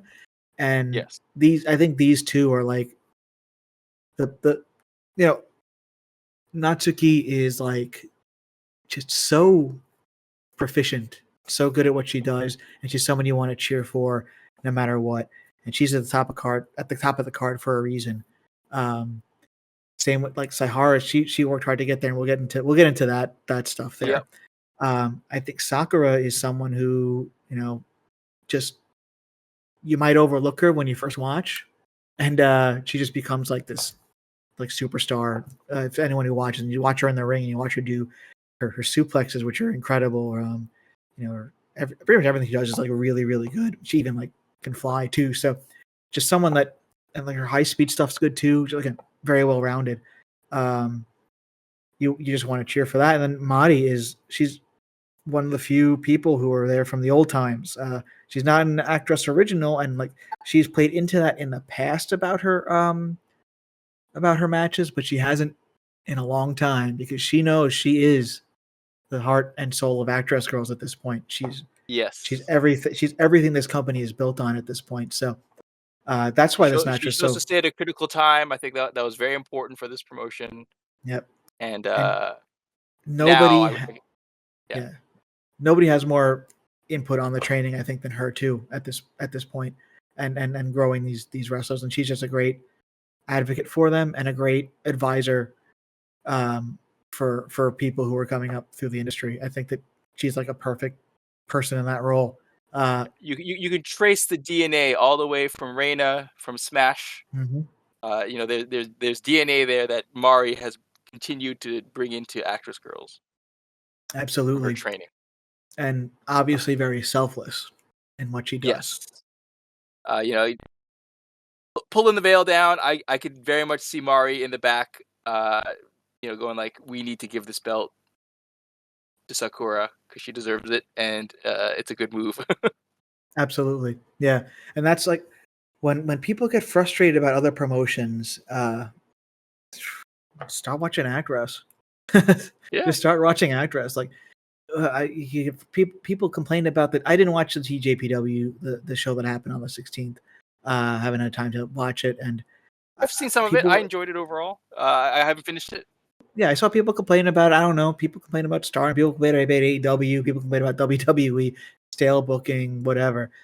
Actress has to be very quick on their feet a lot of times, and they do stuff like give people who deserve belts, they put people in the spotlight early, and now we're in a new era, I think, where where they are now the focal point, the young talent. It's not the established talent now. It's like the focal point is the Sakura Mizushimas, the Saharas and stuff. So, and the Natsuki. So really exciting. Like they don't have a lot of the older or previous system people left. So they kind of got forced into this, but it's something that has driven me to them since day one, is that they're able, like, Miyuki getting the title. Even Saki winning the title felt like, wow, like that's really deserved, really like a little, like, I don't want to say it was super unexpected because she was leading colors and stuff at the time. She's an established star, but I felt like it still felt refreshing. And then when the Yes. reboot, you had, Miku, and just like you just had a lot of things to get excited about up and down the card. It's something that like I think that they do really they've done pretty well, and this is just a huge example of like, all right, we got this new belt. Mario was like, oh, I'm gonna win 10, I'm gonna defend this belt 10 times. I'm gonna bring it to America as a returning champion, all that, and then it just gets interrupted by Sakura Mizushima, and that was like so awesome because like Sakura is like the definition of what an actress girl should be, right? But like their mantra is pretty much translating as like strong, kind, hardworking, and I Yep. think she checks all those boxes like dead on perfectly. I mean, as a former childcare worker, 100% Yep. strong and kind. Yeah, and like absolutely, and like I just remember just my personal experience with her of like her literally reaching out to me to say, "I'm so sorry I couldn't sign your checky." Yes. Like literally someone who goes above and beyond to just be kind, and for her to beat the big mean new King Mari, just really cool dynamic, and the match itself was like really good, like fantastic. The Mari throwing anyone on chairs is amazing, but the Sakura one from this match was just so crazy. It was up there with the Calico one. Just really just Yeah, just a wild throw, and then and then she the Tenko spot. Yes. Oh, And Tenko was smiling and approving of that. That was awesome. Mari apologized on Twitter for that, but Tenko smiled. Tenko enjoyed it. Tenko's seen some shit. She has. This is just another day in the office for Princess Tenko. The office. Like, this is yeah. I used to be friends with Kim Jong, one of the Kims. But yeah, really, really great match. Really great like semifinal match. This match could have been the main event, and I would have been deserving of that spot. But yeah, I thought it was great. Really enjoyed it. Yeah, I think, and again, timing is also great for Sakura to win. You're getting a cherry blossom season, right? I don't know where you're at. Hey, I want to say that then, yeah, I already seen a couple of blossoms. It's because of the weather and the the upcoming climate apocalypse. True. Different blossoms have popped up at different times, and I've seen a few. So yes, it is definitely Sakura season. So that was, again, great match, great stuff. You enjoyed the match, right? You thought it was. I thought it was a good match. Opinion on it. Yeah. Again, I am a Mari fan to the day I exit this world, but I was very happy with the result too. I think it was well earned. It was a very, very, it was Sakura put her heart and soul into that match, and by the end, I believed. I was like, okay, it's time, and it also frees up Mari to do other things too. Yep. So I'm not too unhappy with that either. And the main event. Main event, yeah. Taking us to yet another, the second main event of the day. Yep. The second of the double main events. Natsuki defending against Marino Saihara. So this was Saihara really just making it happen, right? She's been another one of those. Yeah, and Saihara, we talk about people having hard roads to get where they are. She got injured. She's I will say she's another one that it wasn't coming 100% naturally to her right away either. Mm-hmm. She had a great gimmick, fun presence, but again, like we were saying about Yufa, like you have to find out what works for you. And she started figuring out, like she started having more fun with the moveset when she started doing the tail clutch or whatever. I don't know what she calls it now, but the squirrel type of like okay, she's starting to figure out like how to play into the character and create a moveset similar. Yes. She's very popular with overseas fans just because she speaks English and she loves American comics. There is our friends over at the other actress related podcast theorize that her point score may be carrying over from January when all the other foreigners came over during the holidays. and therefore boosted her. if that's true, yeah, she would have won just on that alone. She would have gained extra points on that. I sent so many people over to her too. People were messaging me, like, hey, you know, what should I do to get tickets? I'm like, just message Sayhara, she'll hook you up. So, but she, And you know, no shade to Natsuki, but I did have to book my ticket with Sayhara this yes. show. I don't like to play favorites, but I absolutely played favorites on my account and stuff. Yes. For that, because I was just like, she's done so much for us as fans. But I will say this: she's also very responsive, and if you are a foreigner trying to watch an Actress Girl show, you don't know who to go with, just contact Sayhara. She will take care of you. Her English is good enough to get you connected, get you your tickets, get you all set up. Get set up. Yep. Make There's sure some other wrestlers who know English. Nagisa, she says she knows English. And same with she's more than enough to get your ticket set up. Yeah. So you'll be fine with her, and then same with Togi. So if you use some very, very basic machine translation to help you, that'll only make it easier. Yep. So definitely but I would say Sayhara, she goes above and beyond for all of you. So really, really and she went above and beyond in this match. I had a weird request. Our request was weird, like get them separate, blah blah blah. It was a little bit more complex than your typical ticket request, and she made sure that we were all good, and at the end confirmed with us that everything was good. So yeah, again, above and beyond, she'll take care of you. So if you need tickets, and that's why she won this champion. match. That's why she won this match.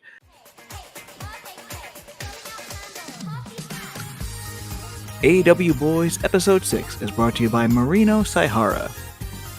I just like the scroll song.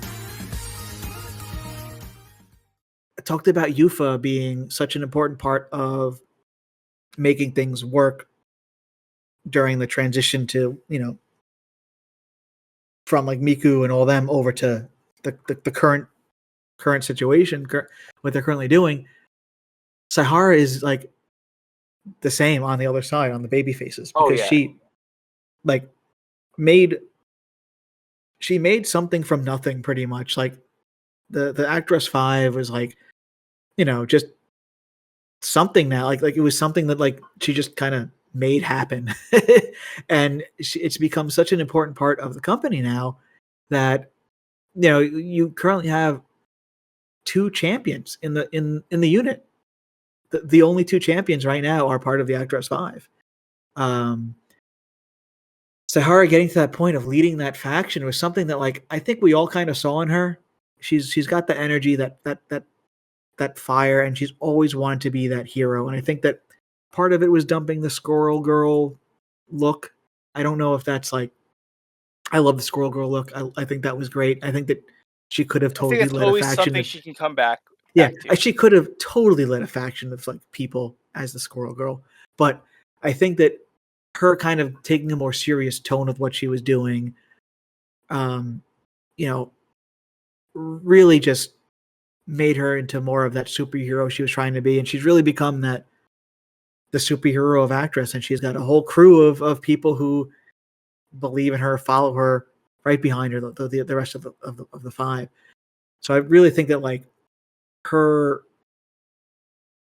what she's done in the last, especially 8-9 months, really has turned her from someone who's all right, she's like a perpetual upper mid Carter kind of someone people like a favorite, someone who I'm trying to think of a WWE or someone equivalent, like a WCW equivalent or something. Mid 2000s Dolph Ziggler. Exactly. Someone like that. I was trying to think a WCW, but that's actually perfect. Mid 2000s Dolph Ziggler, kind of someone really popular, someone everyone loves. The music hits, they get psyched, and you're just waiting for them to get that next step, figure out that next thing. And sometimes they just never break through. And I was like, is that what Sayhara is going to do? Do they just not have faith in her to carry it? But the last 8-9 months proved she's got more than enough capability to lead a promotion and to lead a faction and stuff. So really, really just happy for her that she won the belt. Natsuki is just even in defeat, really is like undeniably like an ace anywhere in wrestling. Like Jesus Yes. Christ, she is I mean, so good. I believe she is of this generation one of the oldest debuts now, though, because she was the Yeah. first to make the ARG to AWG Yes. transition. Was she in? I think she was in some of the shows before the system changed over. Yes, she So there was like was. that, November, December where you saw some of that happen. But just I, again, I was watching the early stuff and then watching the kicks now. Oh my goodness! Like she, like I was saying, her gear looks a lot more like Arizo Hoshiki's than it did already. And now she's got the kicks to like go with it. Like she's really, and like her submissions, the Halo Holt's still one of my favorite moves I've ever seen. Just Speaking of everything she gear, does. let's quickly shout out her new entrance robe. Fantastic! I love Yes. the little pig head hoodie, Yep. but this was a fantastic champion's robe. Yep. Exactly. And the gear too, like the gear was refreshed too, and she still got the pig pocket on her back. So that's really one of my favorite Yeah, never let that favorite go. details. Never let the Yeah, if pig that thing ever go. goes away, I'm booing her. She's gonna be my least favorite actress, girl. Yep. But no, she's just like an absolute like just gem that they found, and they just really she's just done nothing but just like made the promotion better by her presence. I remember when she debuted in ARG the first time, just Yeah. in her character. I was like, oh, she's gonna be a star. This Yep. is a clear winner right here. And she's like such a silly person. I wish we could get to see more of that, like in official actress stuff. I think the last time we really saw that was when she during the chicken stuff, the Yes. squeaky chicken stuff. So I want to see more of that, and I hope that like Rio and stuff pushes more and more of that as things go on. But I really I think just now that she's champ, she can loosen up a bit. I mean, when you're champ of a yeah, when promotion, you yeah, oh yeah, definitely, especially the way that she sometimes there's carried a herself. pressure to stay serious. Yes. Yeah, and like, but the thing, like, she is silly in the Manatsu no Shiakaze, her team with Nagisa. They're silly. Yep. They come out wearing the sunglasses. They're silly, but I think uh, she hasn't been able to be as silly because she has been the franchise. She's been the Yes. person at the top, and she's had to carry herself like, and she's done it incredibly well. And like I said, she's someone that like that with her as champion, the promotion was just gaining that forward momentum finally. Like Act, I think that she was the right choice for a champion, I but mean, I coming think out of that with the like situation, yes, yeah, I think she that was the right choice. right choice of a champion, stabilizing a bad situation. I think that that's just what the right choice was. Act's a legend. Act is someone who's really talented. If she wins a belt, no one's going to go, "Oh, she doesn't deserve it." Out of these actress girls, it wouldn't be her. I mean, some people probably did, but I mean, I think most people who who are thinking of who like actually like would think about it would be like, all right, it makes sense. Um, And again, in a point match situation, Act is someone who's definitely going to earn those points. yeah, exactly. Exactly, and I think that Natsuki winning it proved like okay, she from her it was like okay, like she not only like outclassed her in the ring, now she's got the people behind her, and now she's a Yes. very popular champion.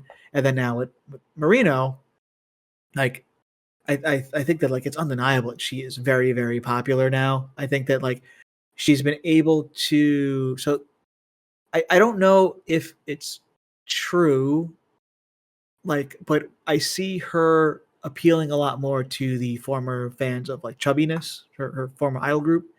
They had There are still Trippiness fans for sure showing up. okay, so they had a reunion show recently, and she Yes, which I said could that not go like to, but I wanted to go she to. said that there was like a bit of a reconnect with some fans after that, and I'm wondering if that also was a big part of her.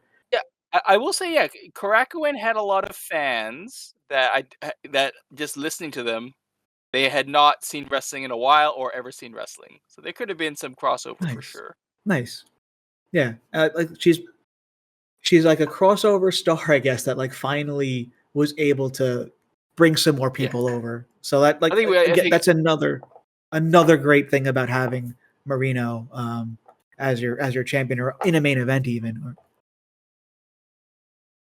Yeah, she has experience as a celebrity in another form, Yeah, definitely.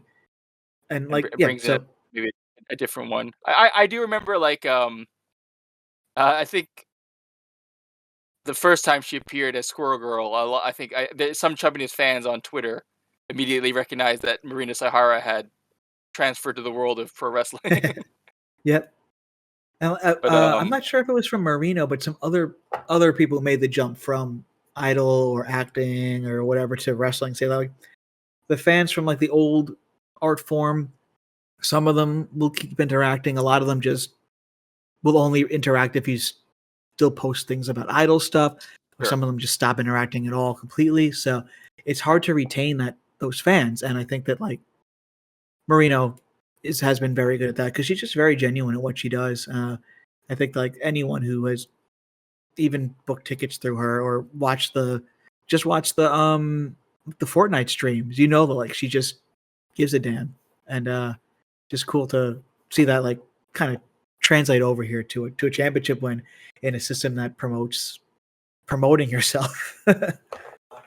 Points aside, politics, whatever aside, I really do think that like this match was great. I think that Marino's really figured out what works for her in the ring.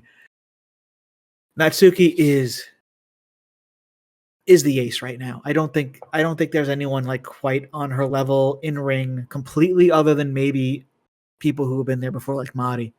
Uh, I would argue there is maybe another fellow Shell Oil performer that is capable of going at that level if she really wants to.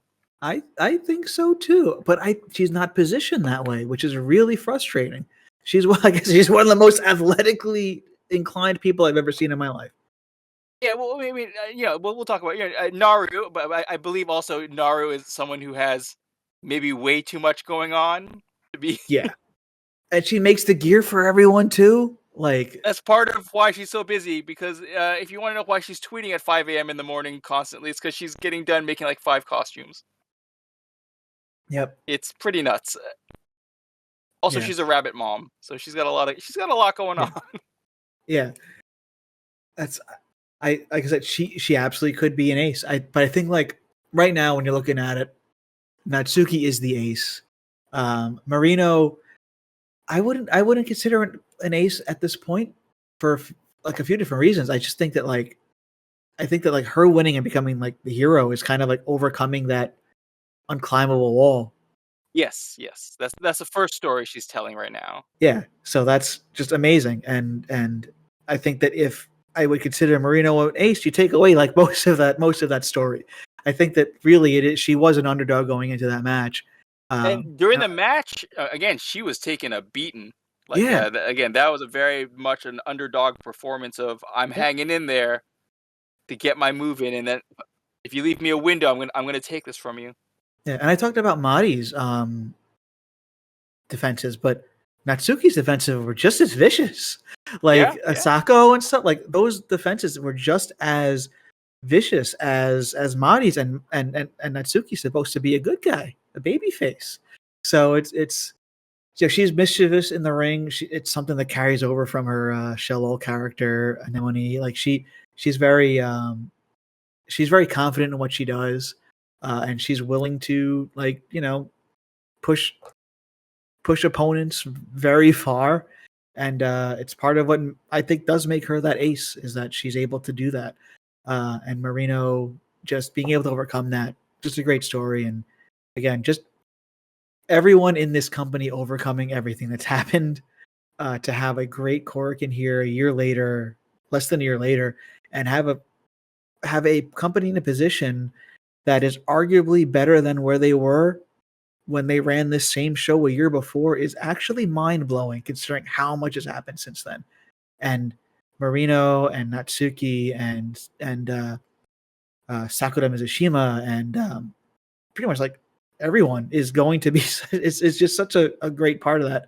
And they're only going to improve on this. This is like they're only going to get better from here. So Yeah, get yeah. on board, people. Get on board. I'm telling you. So yeah, Get on the That train was now. You know, be one of the cool kids. definitely, yeah. I mean, come on, everyone, people know. The people who know watch Actress. I'm telling you, if you're people who know, if you have heard the word Actress Girls, you will like Actress Girls. I keep telling people that if you know what it is, if you've heard of it, If you're you will watching probably Joshi Pro like it. Wrestling, guess what? You're probably watching a promotion that has an actress girl, and then they're one of your favorites. I think there's like 100% chance that that's the case. But yeah, it's been a crazy year, and they're setting up for some more really interesting stuff. I don't really understand what this tag tournament is. I think that's part of the appeal of it, though. There's Yes, act it's kind game of mysterious rules. exactly how it's being Yes, run, what's they've happening. Chi and Asako have already been disqualified. Um, uh, Which so yeah, I believe Asako is still questioning that decision. yes, she is she's got to go up to King to try to get a appeal there with the commissioner, I guess. But yeah, like I said, there's a lot of things in motion now. You have a amazing like young or like amazing just like exciting core. I want the younger wrestlers with that are now at the top.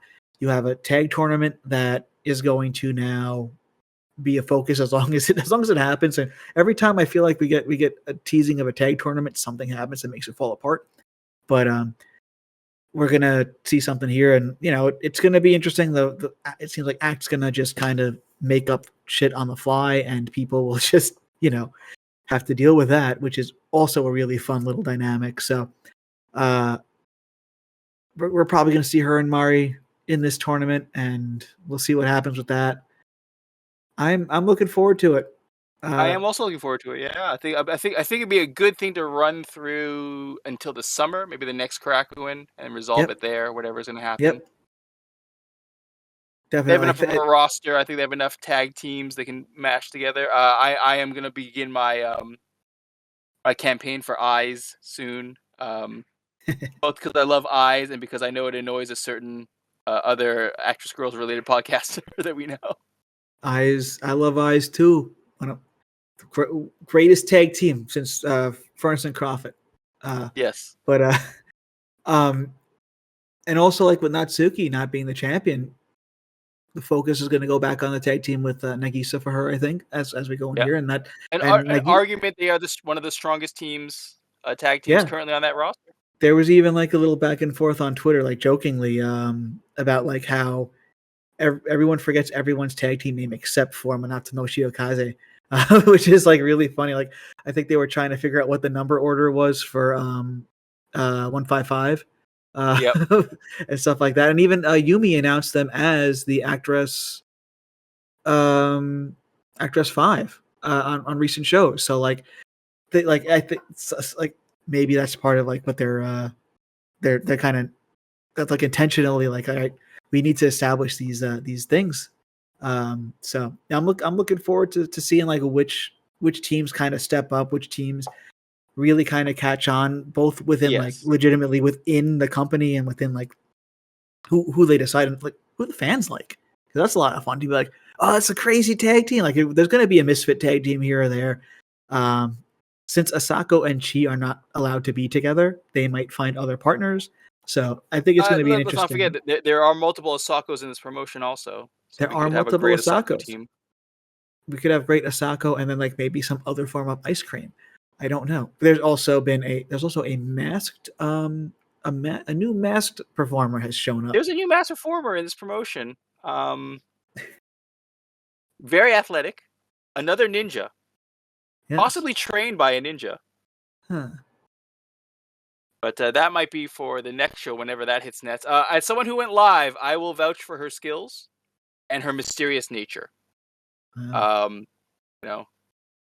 Who she is, we may never know. Don't look at the match card in a mirror. Her portraits. But don't flip the introduction in a mirror or anything like that. Yeah, don't look at that signature in a mirror. Don't try to read it backwards. It's not going to help No. you. I'm telling you, there's Why would you no do that? hidden That's an meaning insane there. thing to do. There's no Only a hidden crazy meaning. person would do that. Nothing hidden there. Yeah. Yeah, no, there's a lot to be excited about. I mean, you have two really cool champions. Yeah, two new champions. Because I just want to say this: like Mari and Natsuki had kind of gone through the entire roster. Yeah. The idea of them like losing the belts freshened things up for sure. Yeah. I mean, as a Mari fan for life, all I see is, oh, well, now she can get another main title shot, a title that maybe she should not have lost in the first place. Yeah. But again, it just opens the doors to a lot of different things for sure. Definitely. And like you have the tag tournament, so you're going to have a lot of that undercard really figuring things out. I think that Nagisa has been a bit lost since Natsuki won the championship. They still team occasionally, but I think that she'll kind of get moved up the card now that she's teaming with Natsuki, and they're just a great tag team together.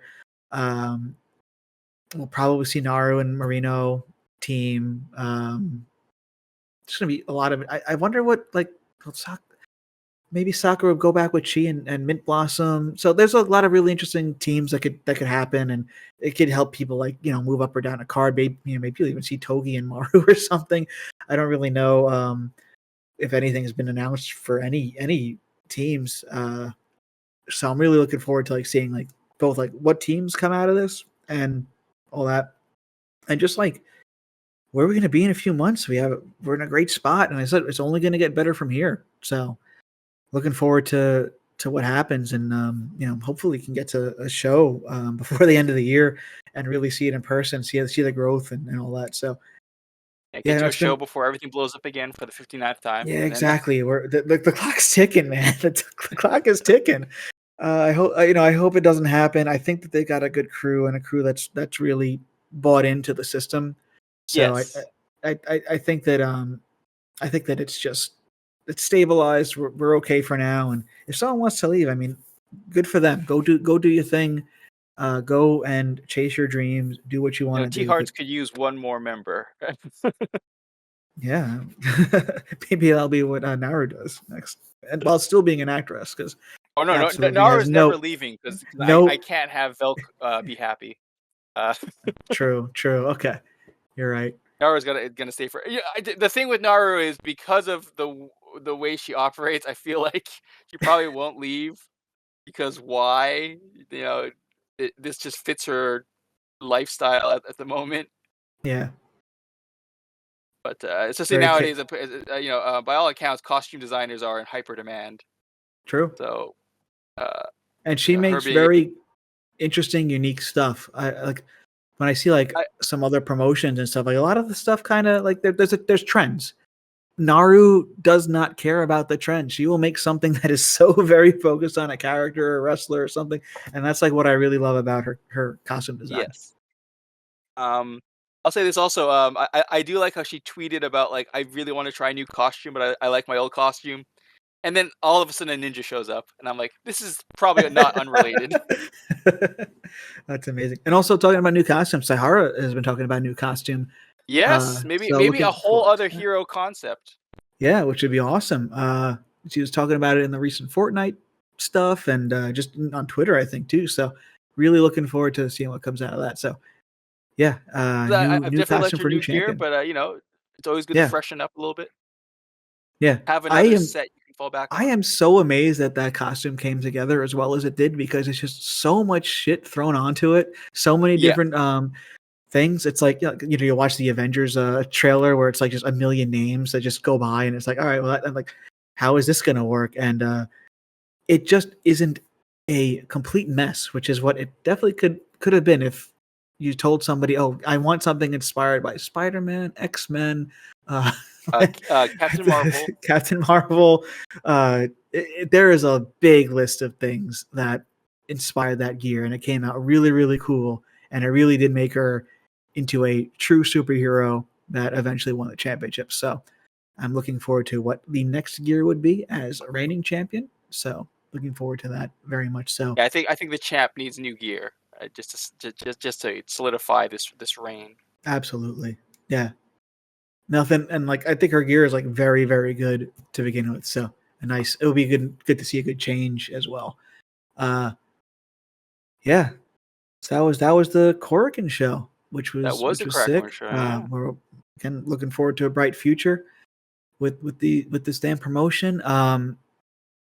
Now it's future Chris and Rich again. Yes. For the next breaking news. It's in the news. It don't stop breaking. So I'm just gonna cut out a whole bunch of shit that I was talking a lot of shit about Actress Girls for their anniversary plans, and then Chris was like, "Well, you know, you got the Ano and AWBoy'Z show," and I'm like, "Yeah, that's true, but it's not like an official thing." And but like, who cares when you have the match announced that Natsu for the Natsu and Saori show? It is the definitive anniversary match for Actress Girls, and it's very much a match that that means a lot to me as someone who has like watched those early shows and has covered them and produced videos on those early shows. We're gonna get Maika Ozaki and Aina Aiba, aka Yuki Harima, against Tai Honma and Yuna Manase, with Nao Kakura as a special guest referee at that anniversary show on May 31st. So, yeah, that's the match. It is very close to the original main event of the first Actress Girls show. So it's very close. Swap out Tai for Ano, but yeah.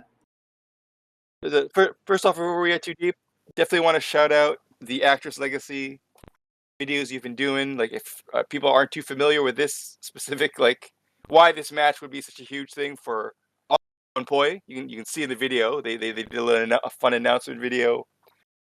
Yep. Ambush the contestants, and you can see it means a lot to them. And if you watch the Actress Legacy videos, you'll see why. Again, why I've seen the videos. I'm glad that you went in and did the research and assembled them in a way that kind of really explains their significance. But you know, for you, what is the most like surprising thing of this surprising match? Yuki Harima actually wrestling, or Aiba actually wrestling. Yeah. I believe that part of her contract when she, I guess, signed with Bushiroad or to do, you know, or her agency. I'm not sure who put it in. Was that she would not wrestle anymore when she left Actress Girls. So, you know, that kind of typical for a voice actor, and to say you don't want them diving in, like, especially one in that kind of high profile thing, doing the what was it, Roselia stuff. So really just like surprising that she is going to be doing this. I don't know how active she'll be in the ring. I don't know if she's going to be doing too many crazy stuff, but you know, she's busted out her holds and stuff again, you know, in like controlled environments. She was it the Pure J Dojo doing a thing with Maika Ozaki, did some submission stuff, and she even did some stuff with Saya Kamitani. Mm-hmm. So, you know, she still shows that she can remember how to do those moves. So, you know, that actress training is no joke. It's exactly. So really looking forward to that show and that match, and seeing what she can do and what she can pull off.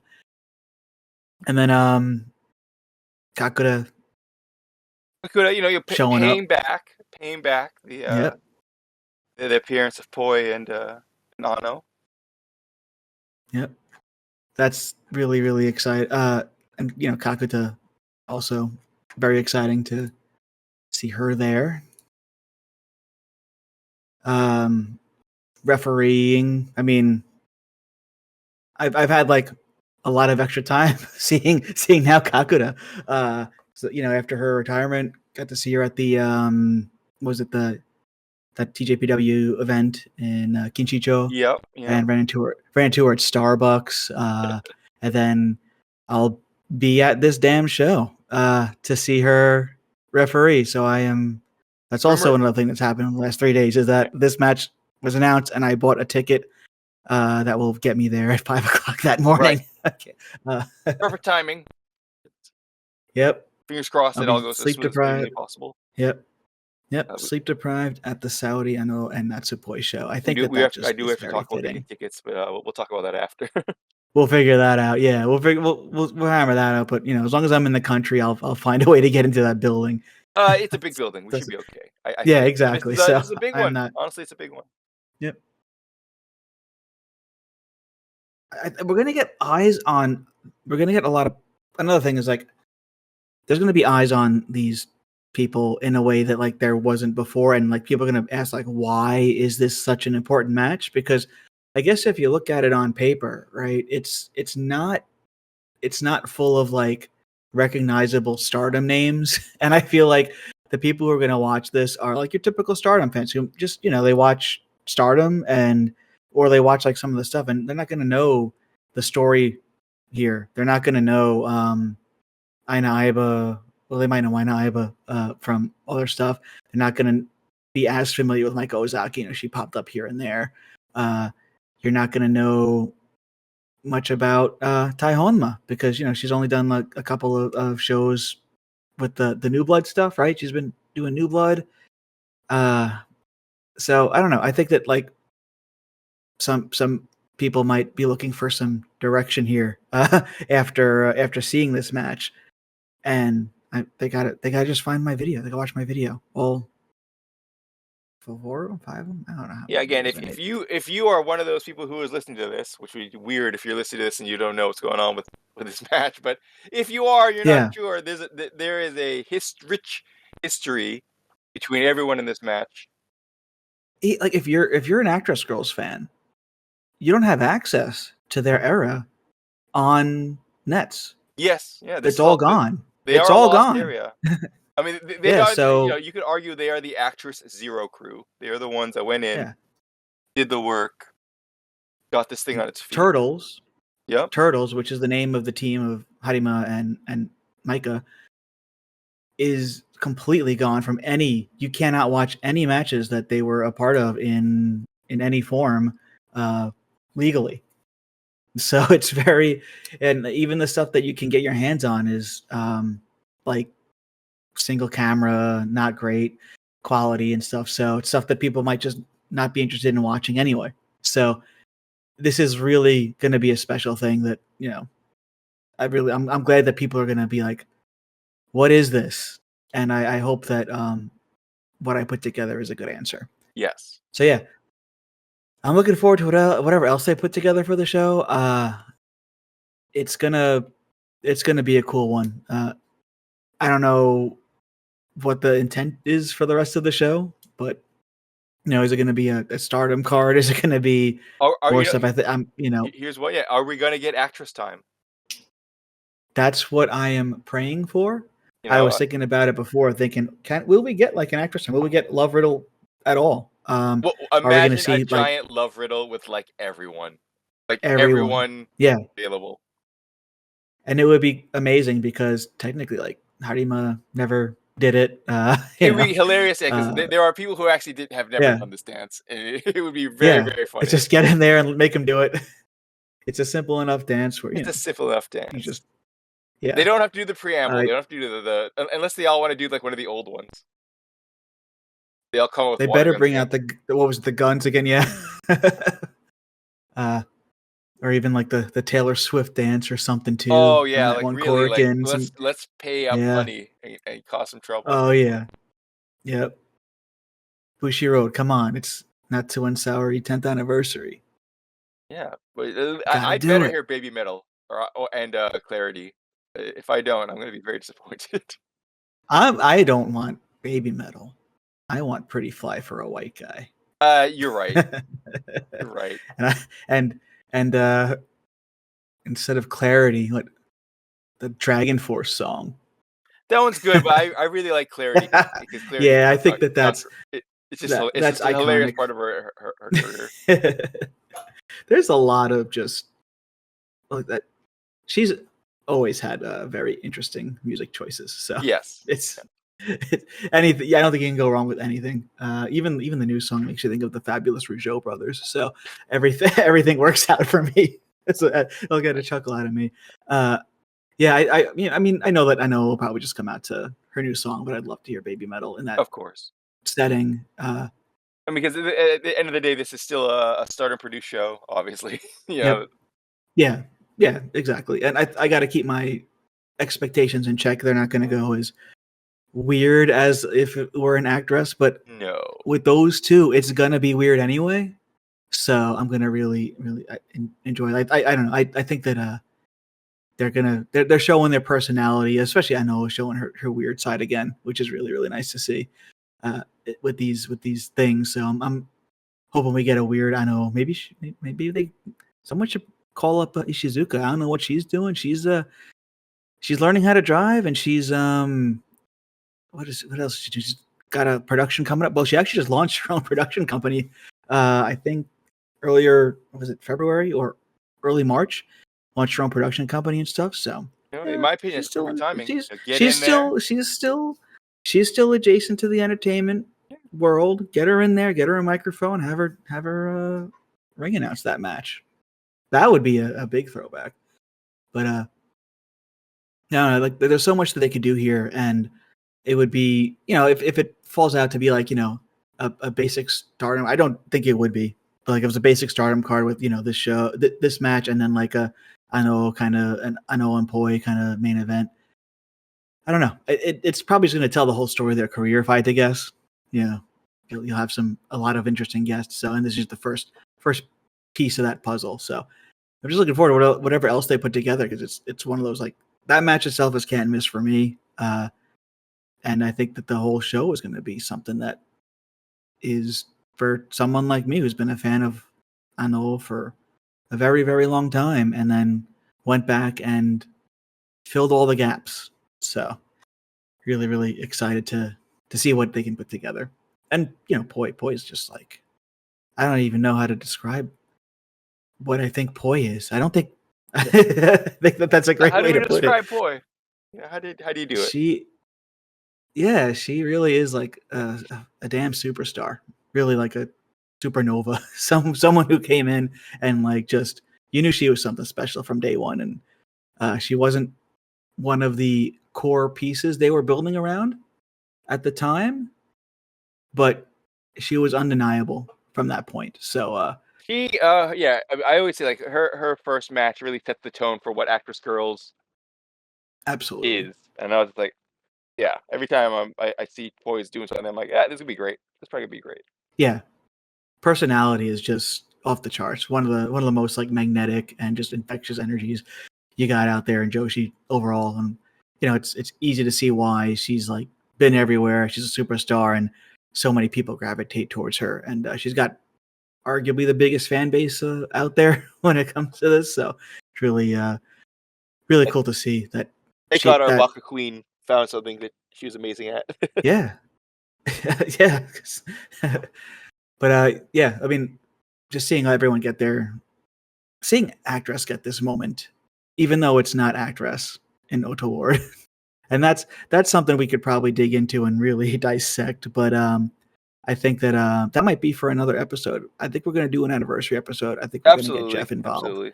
And we're gonna dive a little bit deeper into kind of why Actress at 10 years is still Actress, and why the people from Actress are running their own show at Ota Ward. And so it's there's definitely a story to tell there, and it's what it is, that it's a company that continually builds people like Ano and Poi, and continues to do it, and it's just frustrating that they can't get to that level themselves. But that's again a talk for another time.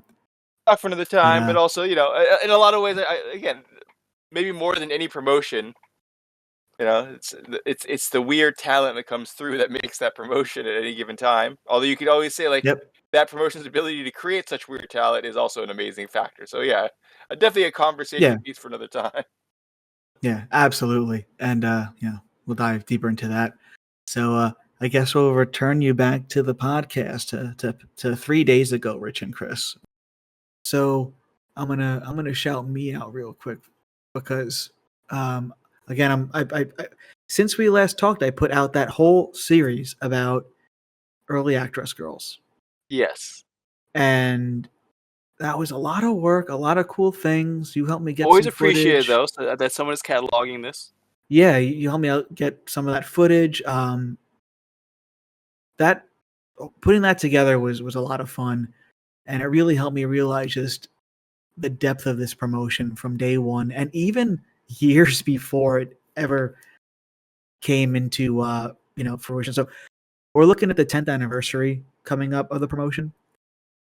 So I'm just gonna say, if you want to learn about the history of this promotion, go and watch my video series, because the those early days, that first 9 months or so, were so formative, and it also mirrors like what has happened with the promotion as the years have gone on, from talent promotion, like talent drama, people leaving, um, just like changes in system, things like the things that like have continued to happen as years have gone on.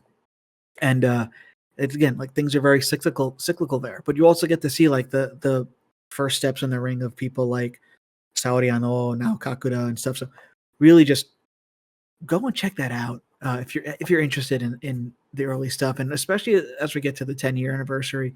Um, Again, I want to also release a new series. I'm not sure if it's going to be a series, maybe one video, one long video. I don't know, about the shift from colors in beginning over to the act wrestling system, and a lot of the Yes. dynamics that happened there. And that was stuff I watched live, stuff that Chris was there live for. So it's going to be a lot of stuff from my own experiences as a fan at the time, uh, and also like it'll I go up still to say like that's maybe the most dramatic shift they ever had. yeah, yeah, Even with definitely. recent stuff that's happened to them, that was, in my opinion, their most dramatic shift. Absolutely. And I'm going to try to cover a lot of the stuff that happened during that time. So again, getting towards the 10-year anniversary, and it's a company that has an undeniable influence on just Joshi wrestling uh, as a whole. They're everywhere. People who are in actress are everywhere. Uh, they're everywhere. The Love Riddle is played at people want to do the Love Riddle dance now, like at shows. It's a silly thing. It's amazing that this like weird promotion has had such an impact far beyond its You know own what? shows. Before this is all done, I want Tam to do the Love Riddle dance, which is hilarious because I don't think she's ever done it in her life. I believe she Yeah, left because before that even became a she was thing. gone before that. Yeah, so that would But be I'd like her to do it just because I think it'd be very funny. Uh, they got to get her we'll into see. like Let's just talk about another former actress girl before we leave. Possibly another actress girl retirement coming this summer, and what's oh turning to be a very big match for Joshi Pro Wrestling. Tam Nakano has put her career on the line, or I guess, wait, again? I don't know, but I don't know. um, yeah. I mean, if this is the end, and she's technically a freelancer, we not just get her to show up one more time. Old costume. Break out the old gear if she still has it lying around. Have the Uh, sword still. the sword, and let's just take it back. Let's rewind it one more time, and then have her do Yeah, the dance, even though she probably doesn't know how to. Again, I don't think she's learned it once. Um, Ano can it's teach her real quickly yeah. during backstage of the Stardom show. I think Ano can just do it in her sleep. I bet that music hits. She could just do it. Yeah, absolutely. I really like. I would love to see like maybe a wave, like when Wave does it. It's almost a common gag now in Yeah. Wave. Yeah, because Sakaguchi will not sue Gami because Gami will kill him. Yes, Because Gami's yes. just a killer. Was it Momono who wanted Mio Momono wanted to do it once, and like they let her do it. Just Yes. just like Oh my people. god. That's one of my favorite clips of all time. Uh, is just because Mio just yes, Yeah, yes. Yep. So Shout like I out to said, Mio. it's even and like, did I even like tell you that I had a conversation with Mia Watanabe, and she asked me about like a shirt I was wearing. I think it was a Shimizu shirt, and then like Yeah, she yeah, asked yeah. me about like actress, and like she's someone who came into wrestling not knowing much about wrestling, right? She's not a Yes. wrestling nerd, and also not known for speaking English very well. But we had a conversation about actress girls, so I their reach is like undeniable, and so 10 years in, I want their story to be known to more Yes. people outside of Japan. So that is why I started that series, and that's why I started doing this podcast. 'Cause I really got to get back into and diving into more of the niche stuff. Because originally the video series I put together was actually a podcast I did with Jeff. A lot of that. Yes. So Yeah, I shout out remember. Jeff. But things happened. I lost the records. Things happened, and wasn't able to really present it in a way that I wanted to. So I did it through the video, and people enjoyed the video. So I really want to just keep doing that, keep that moving on. But I also want to dive a little bit deeper into the niches here on the podcast about past stuff. We did the Mari episode. We did the Kakuda episode, which had some modern stuff, but also diving into what Kakuda was doing, or her whole story. So definitely want to do more of that, and maybe more companion stuff with the stuff. So yeah, that's what I'm up to right now. Also, like, it's hard to find time to do that because I have been studying Japanese pretty hard for the last few months, trying to just I wrangle admire in your all that shit. dedication. So You know what? Come out here. I want your motivation. We're taking the JLPT together. I Uh, oh, there's a I summer will one. There's a summer one that people. I I know people actually come in to take because a buddy of yeah. mine did it once. Yeah. I will tell you why that is so frustrating for me offline. But about yourself, what are you up to? You got anything to promote that's going on? I am work. I put up an article on Resura about Yoppie's one-time only produced show, which I think is only more relevant now. So please go check Yep. that out on Resura. I believe it's called. It was just uh, Yoppie Produce Tokyo Square. I was at Ram's 20th anniversary show last night, where she debuted her new song. I can't share that, but she will be playing that song, I think, at upcoming shows. So she will be replacing her music. Look forward to new Ram music. I'm not happy And about that. then I will be where? Let me think here. Oh, I will be looking at former actress girl and current Ice Ribbon Tag Champion Miku Kane at Ice Ribbon tomorrow in Karakuen Hall. So enjoying more actress content. Oh, and then at the day after that, I will then see Miku at T Hearts. It is Yumiko Hota's 30th anniversary. I will try to do write-ups on all this stuff. I want to do a write-up on Hikari Shimizu's retirement. That should be coming up. So look out for that on Yeah. Resura. I'll be submitting articles there. I'm trying to get my writing legs back under me. So hopefully more writing content coming out. Nice. I feel like I should start writing more, but again, a lot of balls in the air and stuff like that. So Yeah. really You're glad the that video guy. I may have a video on some stuff coming out that is tangentially related to Actress Girls. More on that later, but right now I just look at Resura for articles I'll be writing up. hell yeah. Well, thanks again for joining. Thanks for listening. Yeah, I think I'm going to close it with our typical closing of praise Mari. Here's Mari. Join the FannyCon. Praise Mari, join the FanCon, like and subscribe. There's other Mari content out there. Just that's your own business to look up. Go to Battle News. Don't talk to me about that. You can do, support Mari. Support Mari. However, Support Mari. Subscribe to Mari's various fan subscriptions. But most of all, praise Mari. Praise Mari.